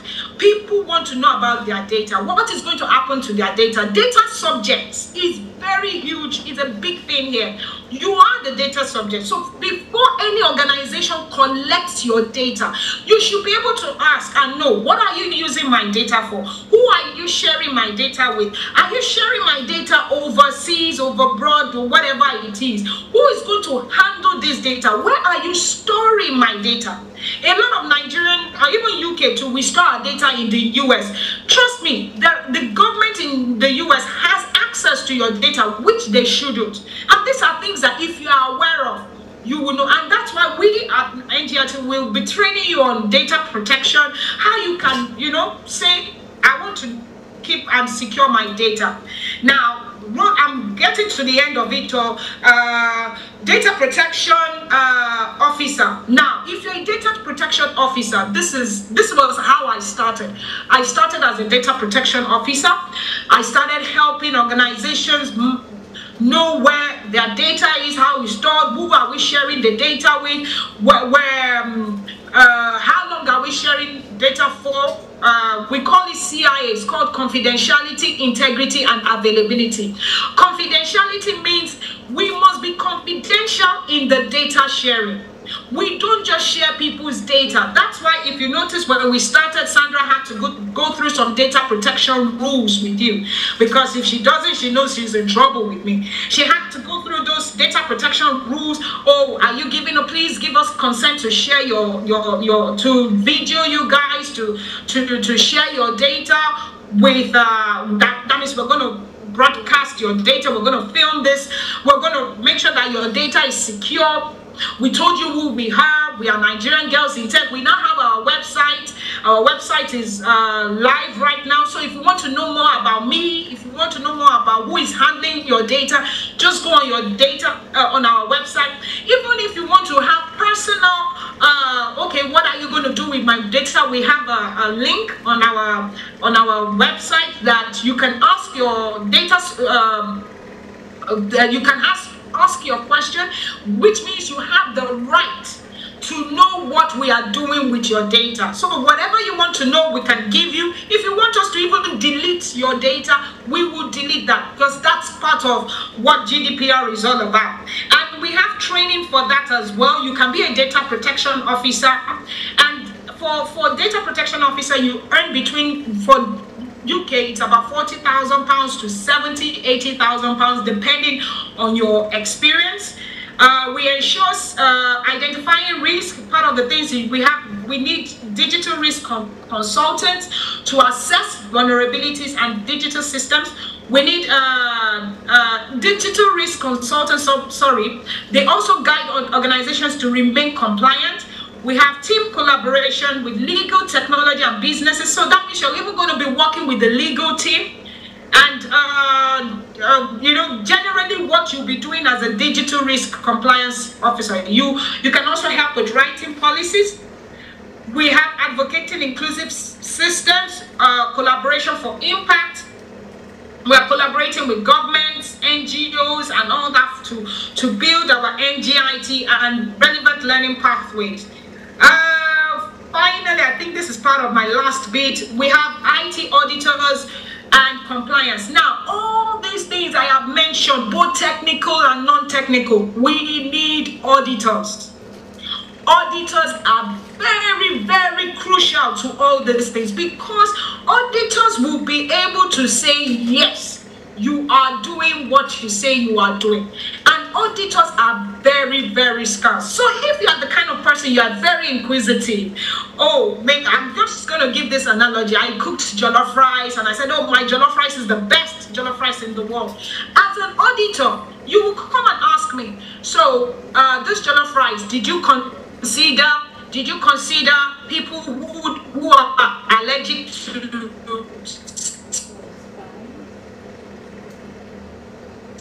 rice? Did you consider people who are maybe, Muslims who don't eat certain or people of some religious background who don't eat certain types of things? Did I consider that? So you need audit. That's very wicked. I just finished an audit last week, and to be honest, I was like, ooh, we scaled through, but we did a lot of work. So people are always afraid of auditors. So if you are an auditor, you can start up your audit firm. You can come and say, okay, we are going to check all your cybersecurity postures and environment, and we want to know how you're doing it so that we can write a report. And trust me, if an auditor writes a report, it is valid anywhere in the world. If an auditor says my jollof rice is burnt, like I burnt my chicken this morning because I was busy writing, trust me, all over the world, everybody will know I burnt my chicken, and that is it. And no company will trust me again, because they'll be like, if you can burn your chicken because you are preparing for a seminar, why did you do that? I'm just using that as an aside, but that's just to tell you that auditor roles are very crucial. So if you want to be an auditor, you can write reports, you are welcome. These are part of the things we'll be training you on. Yeah, so we have, I'm rounding off now, we have our mentorship program, we have startup-led program. So if you want to go into our startup-led, you want to know how to start your tech organization, this is where we are going to be training you as well. For the younger girls, I would prefer them to go through the proper courses. For the older people, for the younger ladies, mind me, sorry, for the younger ladies, I would like you to go through the courses so that you understand tech more. For the older ladies who have had minimum 10 to 15 years experiences, if you want to go into your own startup, we can help you on how to start up and how to get your clients, and your clients, trust me, I'm not saying clients in Nigeria or Africa, I'm talking globally. How to target your clients, how to work with your clients so that you can have your own startup and you can work from home, work anywhere, and you are earning foreign currency. I was telling Omasha the other day, our global director, I said, very soon, this will be happening. She was screaming. He said, so we can earn Forex. I said, trust me, you will earn Forex, because people, you will tell people you want to be paid in dollars or pounds, and they will give it to you if you know what you're doing. If you don't know what you are doing, that's it. So for older ladies who've had 10 to 15 years experience in their work field minimum, we can help you with your startup. We can help you with, mentoring you into that. So I'm not going to go into salaries. Whoever wants to know about that, you can always ask for the slide. I can always tell you. So we are training, expanding tech opportunities. We are training future leaders. We said it. We're aiming 100,000 women in 5 years. We're going to have our mentorship startups. We're having our hackathon next year. And another thing is we are holding the one of the biggest tech conferences by females. Trust me, it's by females. It's not by females. Tech conferences next. And I want you all to be part of it. So I think, thank you very much. Oh, did I do well with time? Yeah. Thank you very much. So this is the end of my slide. I hope I was able to confuse you all, if I may use that. I'm not convinced you tech is the way. No, I don't mean it that way. I mean, I hope I've been able I know I spoke a lot because there is so much that I need to bring out. In fact, I had to try to curb this down. But I hope with these little things that I've said in the first seminar and the second seminar, that you guys know that the way forward now, if you want to be financially and economically free and empowered, tech is the way. Don't get me wrong, I'm not saying farming, agriculture. No, people who are interested in that should go. But if you want to make good money, have a work-life balance lifestyle, and you want to be able to make a difference in the world at large, in Nigeria, in Africa, and globally, tech is the way forward. So I hope I've been able to convince you all that being part of Naija Girls in Tech, it's a movement. It's not just an initiative. It's an initiative, yes, by me, but it's a movement. I'm hoping that by 5 years, we will gather our 100,000 women who have gone through this whole process, and we'll be able to say we did it, so that the world will hear about us. I am so passionate that the world should hear about Nigerian women. The world should hear about who we are, what we stand for. Nigerian women know they carry last. We are not lazy women. We are not women who just stand by. We are very hardworking, enthusiastic women. So I hope with these last words, I'd like to say thank you, namaste to you all. Thank you all for coming, and any questions, and for listening to me. Thank you very much. Thank you so much for that wonderful presentation. It got us really glued to our seats. And please, you didn't confuse us, you convinced us. I'm sure after hearing these words, people's life will never remain the same, because your words, your passion, your spirit, your love for tech and for Nigerian women is contagious. After hearing you, there's no turning back. The song that says, no, I can never turn back. Yeah, so when you come in contact with FUMI, when you come in contact with Naija Girls in Tech, that will be your story. So thank you very much for listening. Thank you for your time. We'll be rounding up in about 30 minutes. We hope to leave here by max, depending on the number of questions that we have to respond to. So before we go into our questions, someone had dropped her expectation in the chat box, but we didn't have the time to read it. So I'm just going to read it quickly, and then we move on. So she said, my expectation is to find the right motivation to continue working hard to make it in my dream field, which is cyber security. Amen. She said, I'm here because I want to learn from different people's experience and how they overcome challenges. Majorly, I made a promise to my late dad in 2021 before he passed on that I would make it in cybersecurity, which is what I'm going to be doing by the grace of God. Amen. So God is going to grant you your heart desires. Keep the fire burning, keep your passion, and may your dad still continue to rest in peace. We are here to join you make your dreams come true. All right? So we have some questions in the chat box already. We're going to be taking them. Please, if for any reason we miss your questions, just raise your hand and we'll get back to you on that. So by now, I expect you to start dropping your questions in the chat box. And after our question and answer session, we'll be rounding up with what's next. So after this seminar, what's going to be coming up next? So our CEO is also going to be telling us about what are the next steps, what do we do after now, because this is just the beginning of the big deal, right? So I would start taking questions now, and hopefully we'll be able to answer all of them. And please also remember that you can reach us through the various social media platforms. We're on Facebook, we're on Instagram, we're on TikTok.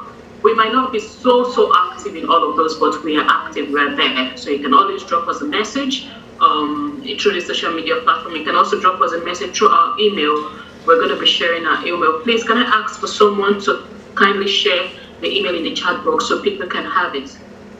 Okay, so let's have some questions. Someone was asking, she said, I hope the lecture is still going to be dropped in the group as a manual so we can go back to it. So, CEO, please, can you help us answer the question? Yes. That should. Okay.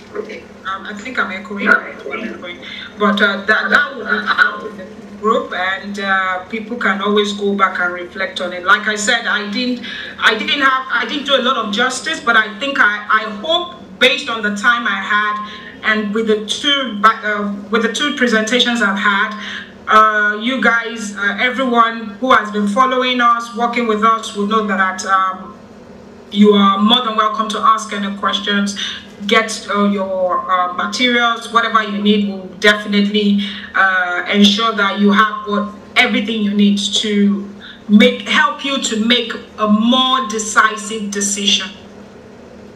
Okay, thank you very much for that. And we really have some very wonderful comments and reviews. So this was indeed an eye-opener. Thank you so much. So thank you so much. CEO, you said that was fantastic. I wish I can talk this way. What way exactly? Is it me or the CEO? Please tell us which way, so we'll know who to take the phrases. I'm dehydrated. Look, I need to have my water. When I start talking, I don't know how to drink water in between. Thank you. Thank you so much. Yeah. Is it when is the training starting? Oh yeah, that's the biggest question, and I'm glad somebody asked that. What we're now going to do after the seminar, everybody, based on what you heard, when we'll drop this what is it, video or something black on the platform. Those that are new that want to join, please meet Omashaye. She's our global director, and Opeyemi. She'll be able to sign you up, add you to the group, so that you will always receive the updates. Now, what we want to do now is everybody go back, look at the list of what we've done. I know there are a lot of endless courses, but the courses I wanted to focus on are the ones I've written on.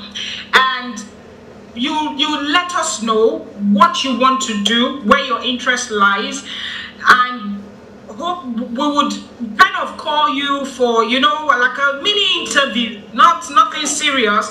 We'll call you for like a mini interview, just, check why you are going into it, what's the interest, why you are, your willingness to it. And after that, hopefully, we are hoping, fingers crossed, it may slightly be delayed, but we are hoping that before December, we would have our test run. Because obviously we have to put people into cohorts, we have to put people into groups, we have to find trainers. Even personally, myself, I'm going to be training, so meaning I work, so I have to find that time to create between my family time, work life, and balance. So we will now create a proper schedule, modules where you would know how long it will go for, what is expected of you, what your content, the modules are, and everything. So by that time, we will communicate that to people, and then we'll tell everybody about their classes, how it's going to start. So the first step now is when you go listen to it again, look at all the courses, the job roles. That where do you first ask yourself, where do you think you can fit in? What do you think? Oh, I think I like this. Let me do a bit of research. Then you send an email to our I think commercial will share that email. You send that email, then we would now do further steps. For the older people, now, like I said, we are not gender biased. So if we have men in the house as well who would like to be part of the courses, yes, we have some sort of arrangement, but I've not yet made up my mind for the men. Like I said, this is strictly for the women. But we are trying to see how we can also involve the men as well and see how they can grow. For the older people who think, okay, I don't want to do the technical roles, I just want to go into the governance, risk and compliance side, and I want to go into the startups as well, please make your interest known, what you want to do. We'll also go through the process of assessing. We'll go through that assessment, we'll check why you want to do it and what is your reason, and from there we'll take it from there. But fingers crossed, God sparing our lives, we're hoping that by December latest, it may look far, it's not far, because we're going to really be busy, my team and myself, we're going to be really busy at the back end trying to make sure that all the things that is needed and required is available, because we just don't want you to come and, come and start the classes and, things are not working. No, we want to at least the first, I'm a perfectionist kind of, so I want where the first set of classes is done properly. So by December, we should have started our first program scheme. Great, thank you very much, Ma, for answering those questions well. Can I say at this point that we would like to be taking some pictures, and we would like those who are participating online to turn on their video.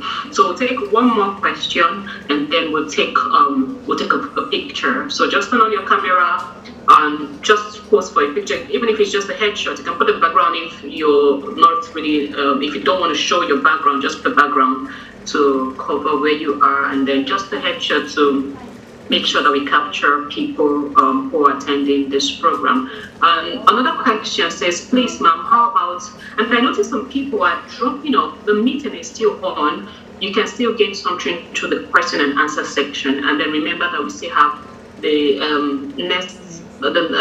next steps to discuss at the end of the meeting. So please just kindly stay online. We'll be rounding off soon. So another question says, someone is asking, I think this coming from Marvelous. She said, please ma'am, how about digital marketing? I hope there will be classes for that. I'm not talking about digital marketing yet. If I see that there is a huge need for it, we will get that class part of the curriculum as well. But yeah, it is necessary, because I know a lot of people are now looking for it. They are able to get an income through digital marketing. So, well, fingers crossed. We'll put it tentative, we'll mark that down. If it's something that is a huge need for that and we can find a good trainer to be able to help, why not? Now, another thing I want to say is that for people who are going to be doing coding and Python and all those programming languages, we are also thinking of going into secondary schools. And one of the things I've realized is that a lot of young people learn with their local languages. So we are hoping that when we go into secondary schools, primary schools, because we want to catch them young. That's why I said it's a movement. It's not. We're going to be training coding in our local languages, in Igbo, well, at least the 3 main local languages. I'm sorry, why am I even using the word local? That's bad of me. We're going to be using our Nigerian languages, which is Yoruba, Igbo, and Hausa. At least we will start training people, also training coding or coding languages in those Nigerian languages, which can also help our secondary school and primary school children. And this, by God's grace, will start most likely next year, that we can go into schools and children in schools can learn all these things in their languages, in their own dialects. Because when they are able to learn in their dialect, it will not be hard for them anymore. So those are part of the dreams and visions that we are open for. So for digital marketing, like I said, I'll see. It's not something I thought of, but I'll put it into consideration. If we have a huge need for it, we will. So it's not, we don't want just one person in the class. It's waste of resources, it's waste of money. So if we have a huge need, yes, we'll set up a class for it and people can learn.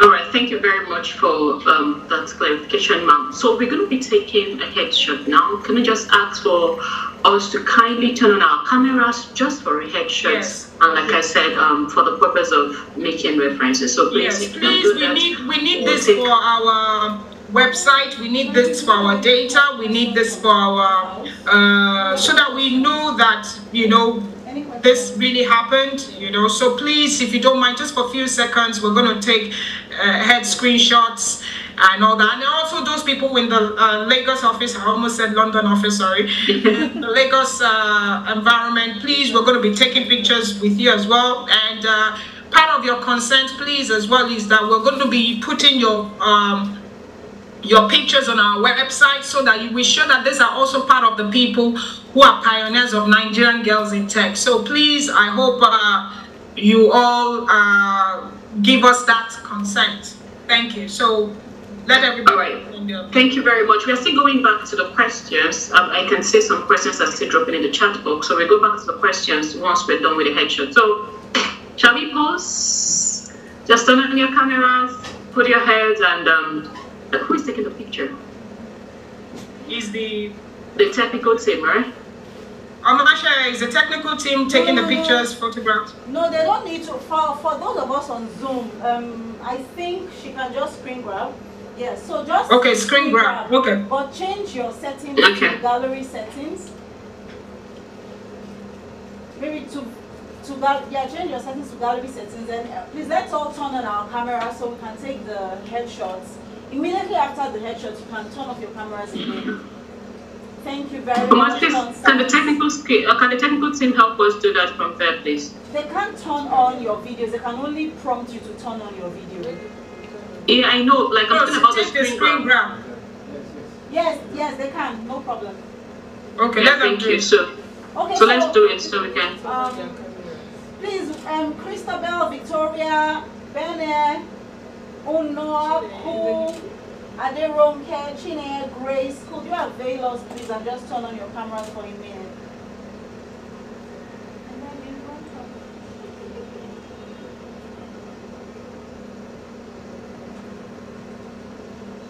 And then, okay, while they're sorting that out, please, and we'd also like to appeal to our wonderful participants here. Once we're done, we'd like to take some group photos with you, if you don't mind. Christabel, Victoria, Aderonke, Chineye, Grace, please.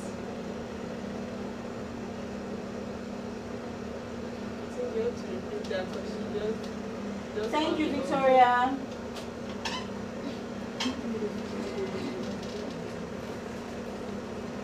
I understand some people might not be in a very good position to take photos now, so even if we have the majority of them, perhaps we can just continue. Yeah, if we have majority of the people who can, yeah. Okay, we're already screen grabbing from here. So I think if they have more than this, you can just move it to the next page, sir. Okay. We're still okay. First page is done, so we're moving to the next page now. Just stay, please, if you can. Thank you. Benedetta, always looking pretty.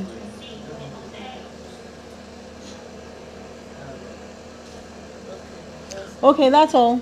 Okay, so we're done. Thank you. You can turn off your cameras now. Thank you so much. Thank you very much for that. Thank you to the technical team for that. So we're going to go back to our questions and we should be rounding up soon. So someone is asking, said, please, ma'am, okay, I've read that question. He said, I know the seminar is for women and I'm a guy. I just really want to say thank you so much for this seminar. It was inspiring. My question is, I know the, sorry, I'm trying to, okay, so my question is, I know the free opportunities are for women, but I would still really love to learn from Mrs. Fumi. I want to know if that is possible. Well, like I said, we are not gender biased. We will see how we can work with the male and with the men as well. I would just need to know who are the men who are interested, and what your skills are, what you're going to, how passionate are you, and from there, you never know. I want men to also learn. So let me put it this way: just reach out to us. Yeah. Reach out to us. We'll see how we can work with you.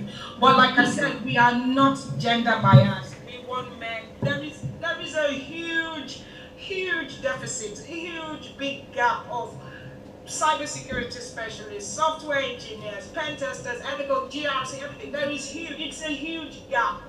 And I would say because if the women are not ready and it's the men, I'm not going to say no to the men. It's their luck. But like I said, this was supposed to create a better earning opportunity for the women, so that the women can empower themselves, they can take care of themselves, and they don't need to be, dependent on any man or any, body to live and survive. You can imagine if you're earning £150,000 a year. Why do you need somebody to come and give you money or to give you car, talk nonsense to?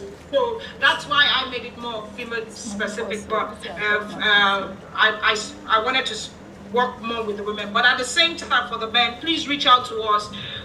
If you are interested, we'll see how we can work with you, and we take it from there. All right, thank you very much, ma'am. Thank you for that clarification. So we're going to be dropping our email address before the end of this meeting, so people can. No, not on the chat. They should drop it They shouldn't drop it on the chat. Okay. They can write it with Omashe on the. So the people participating online. For people participating online, give them our own. Email address. Nobody drops their data protection. Nobody drops their. No. I'm not talking about individuals dropping their email address. I'm talking about we dropping. Oh, we dropping our email. Okay, yeah. Sorry, email address. So that they can reach out to us. Yeah. You can do that. All right, that's fine. So, and someone is asking, can my younger sister of about 11 years join?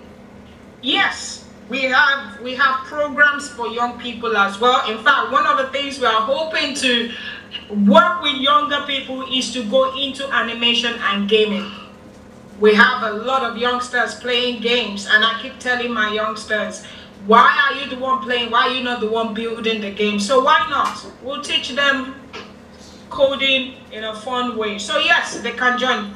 But although the starting age was supposed to be from 15, because by that time you are not forcing them. They really want to do it, but you never can tell. I started my daughters at the age of 12, so we can also work with them as well, as long as we just want to make it fun for the younger ones, so that they are not bored. We're trying to see how we can work and build solutions where it can be fun for them. So we want our youngsters to be able to build animations, to build games that they can sell to the world of their own age group. You can imagine if our 11-year-old now builds a game platform and goes through our program and they sell it to the world, and it's like, okay, yeah, this is our 11-year-old, so why not? We're not, but I'm not, as long as the child is not in primary school, because that's the most difficult ones.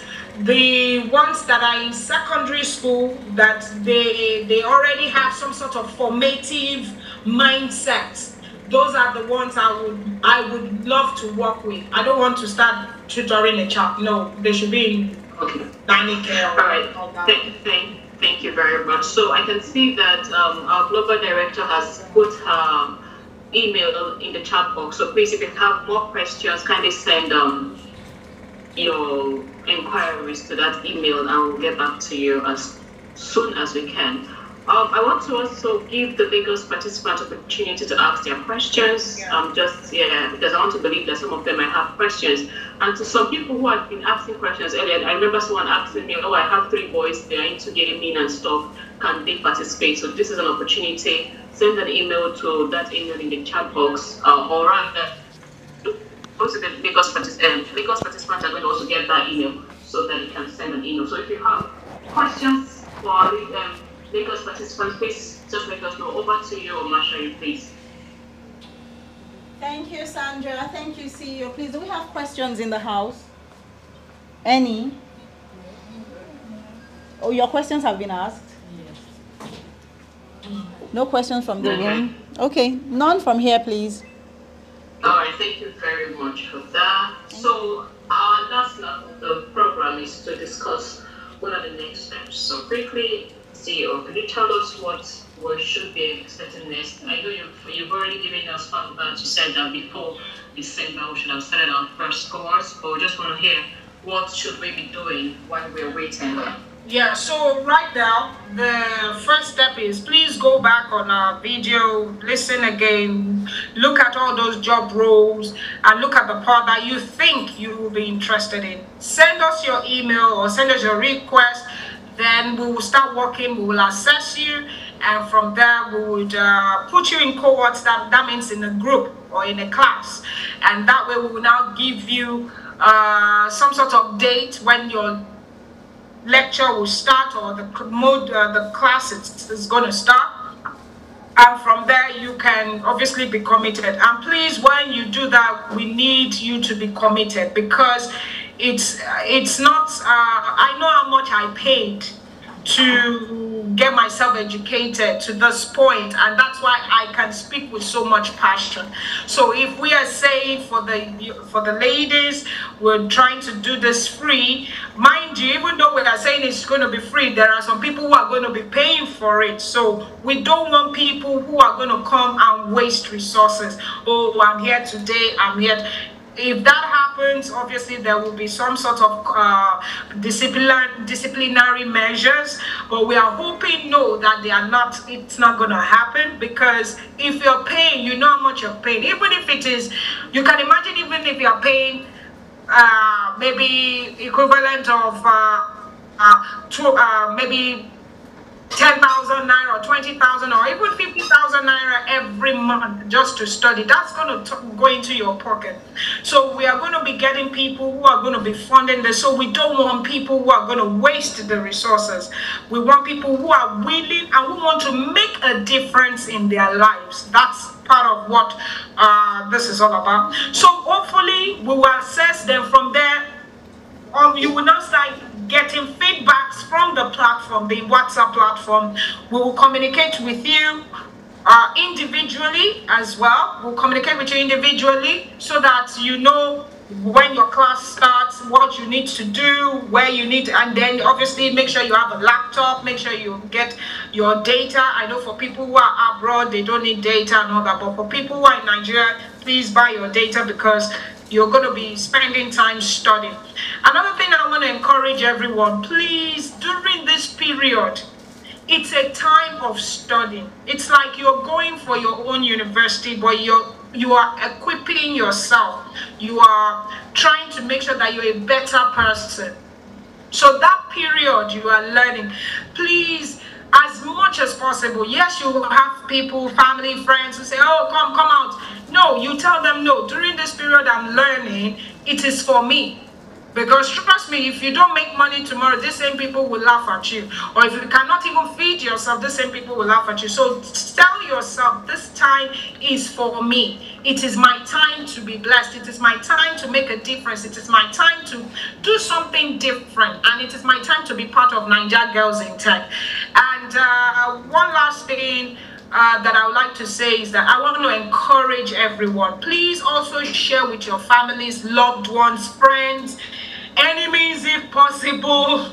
I don't care who is coming to learn, as long as you're coming to learn. Share with them. Let them know what you've learned. Let them know that there is hope for the Nigerian lady. There is hope for the Nigerian girl. There is hope for the Nigerian woman. Because right now, it's the way forward. And I'm sure a lot of you see things happening. You watch YouTube videos, you watch this, you watch that, you're on TikTok, and you see it happen. And I know a lot of all these things are being charged heavily. So for people, please share with your friends. Even if you have an auntie that you think, oh, she can benefit, she may be interested. You know, interest, very key. That interest is very key. And you think, oh, I can share with them, and they would want to be part of it, yeah. And like we said, we are aiming for 100,000 women in 5 years. Please let us be part of this dream. It is a dream for me. It's a tall order, and I want people to be part of this. And if you know anybody that can help sponsor, that can help be part of this vision, we are willing to listen to you. We are, you know, we want to hear from you. We want to work with you. It's a tall order. 100,000 women to have jobs, to have startups, to have their own companies in tech.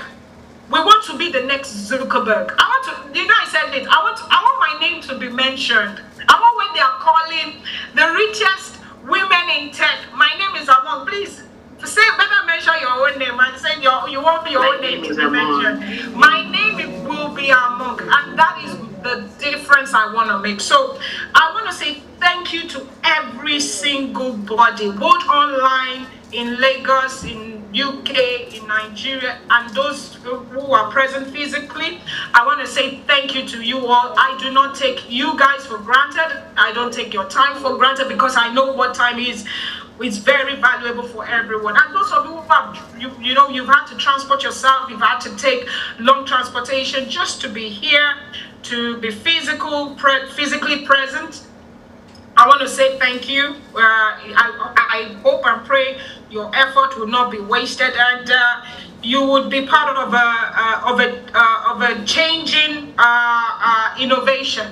And by this time next year, when we are having our biggest hackathon and conference, we would all be there sharing our stories. So thank you, everyone. And I think we did it. 1 p.m.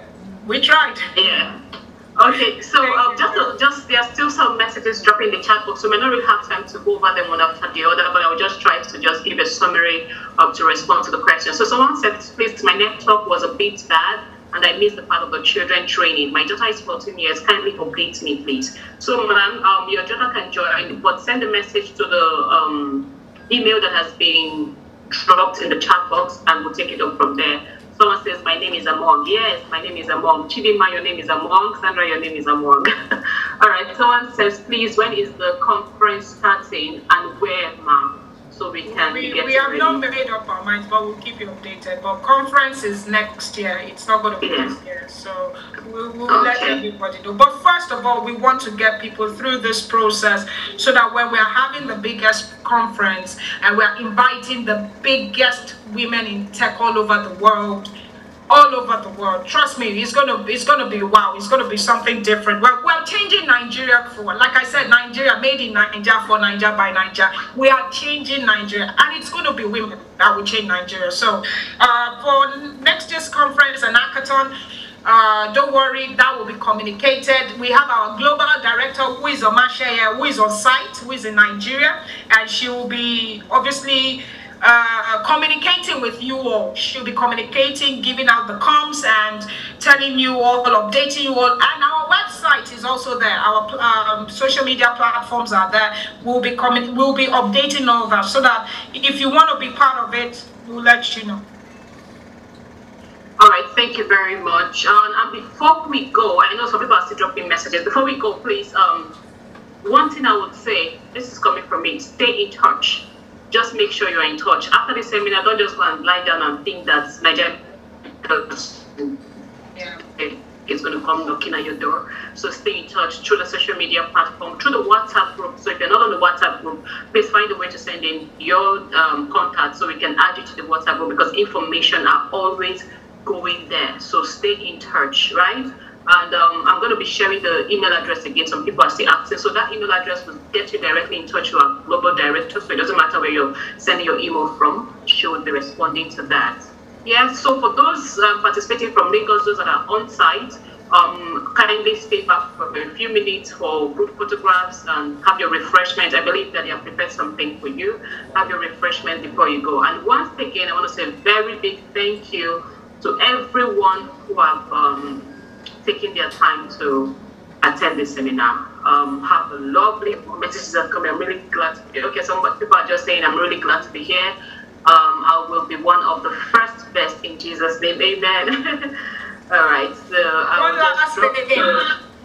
we have $1 trillion out there, and that $1 trillion, part of it can be ours, and if we know we're true. So that is what Naija Girls in Tech is going to be doing for you. So thank you very much. Have a lovely day. Right. Thank you. Yeah, email has been dropped in the chat box for those who are asking. If you have more questions, please go to the Global Director in Lagos for those of you on site and ask all your questions. Thank you very much for joining us. Thank you. And see you again sometimes. Somebody said online send a refreshment. Thank you, everyone. All right, thank you. Thank you. Yeah. So we'll rely on the expertise of our team to guide us on how we'll take the group photographs. Please indulge us just for a few minutes. Thank you.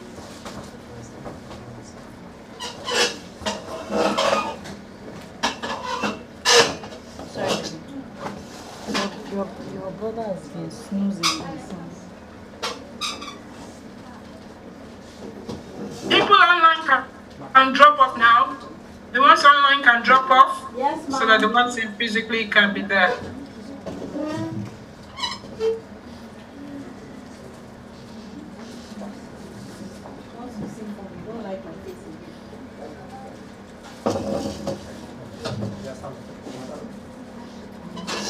Right. Okay, please.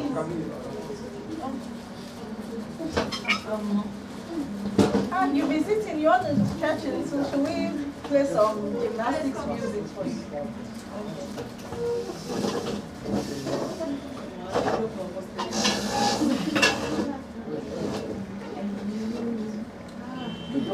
Should we play some gymnastics? I'm not eating hungry. You should be going at like. Well, we're almost done. I'll have some very light refreshments. Okay, so that I have it so high. Come and sit down. Yeah, I get it. Come. I'll make it. Drop that. Somebody can still sit here. Yes.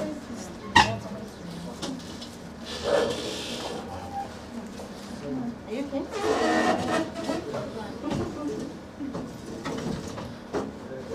Are you okay there? I need everything you are doing. Leave everything you are doing. It's just for 1 minute. Somebody can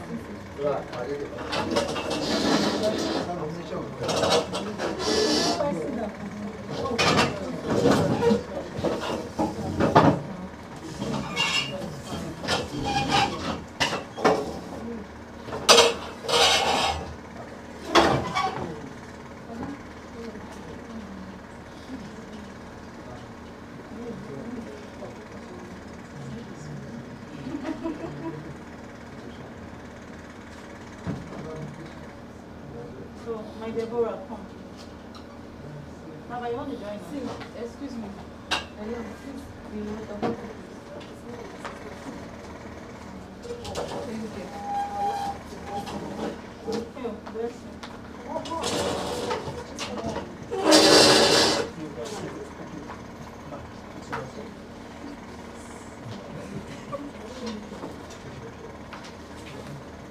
Just one more person. Come, put your way.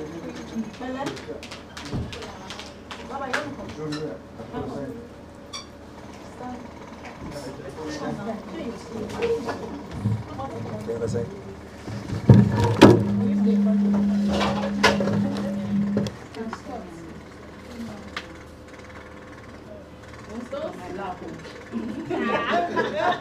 Just squat.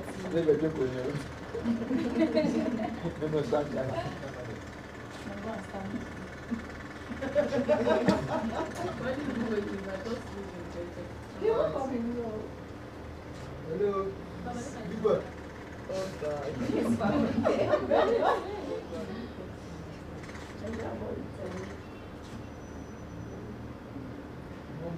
Motion. Good.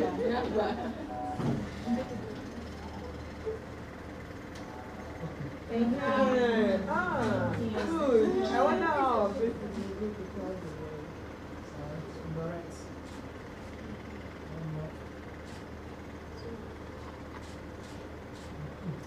Thank you so much.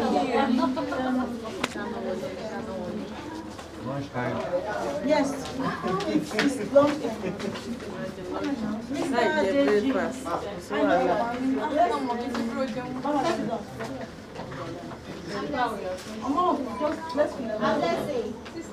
Blessing. No, please go with the please, you guys should not roll. We can take the picture. Sorry.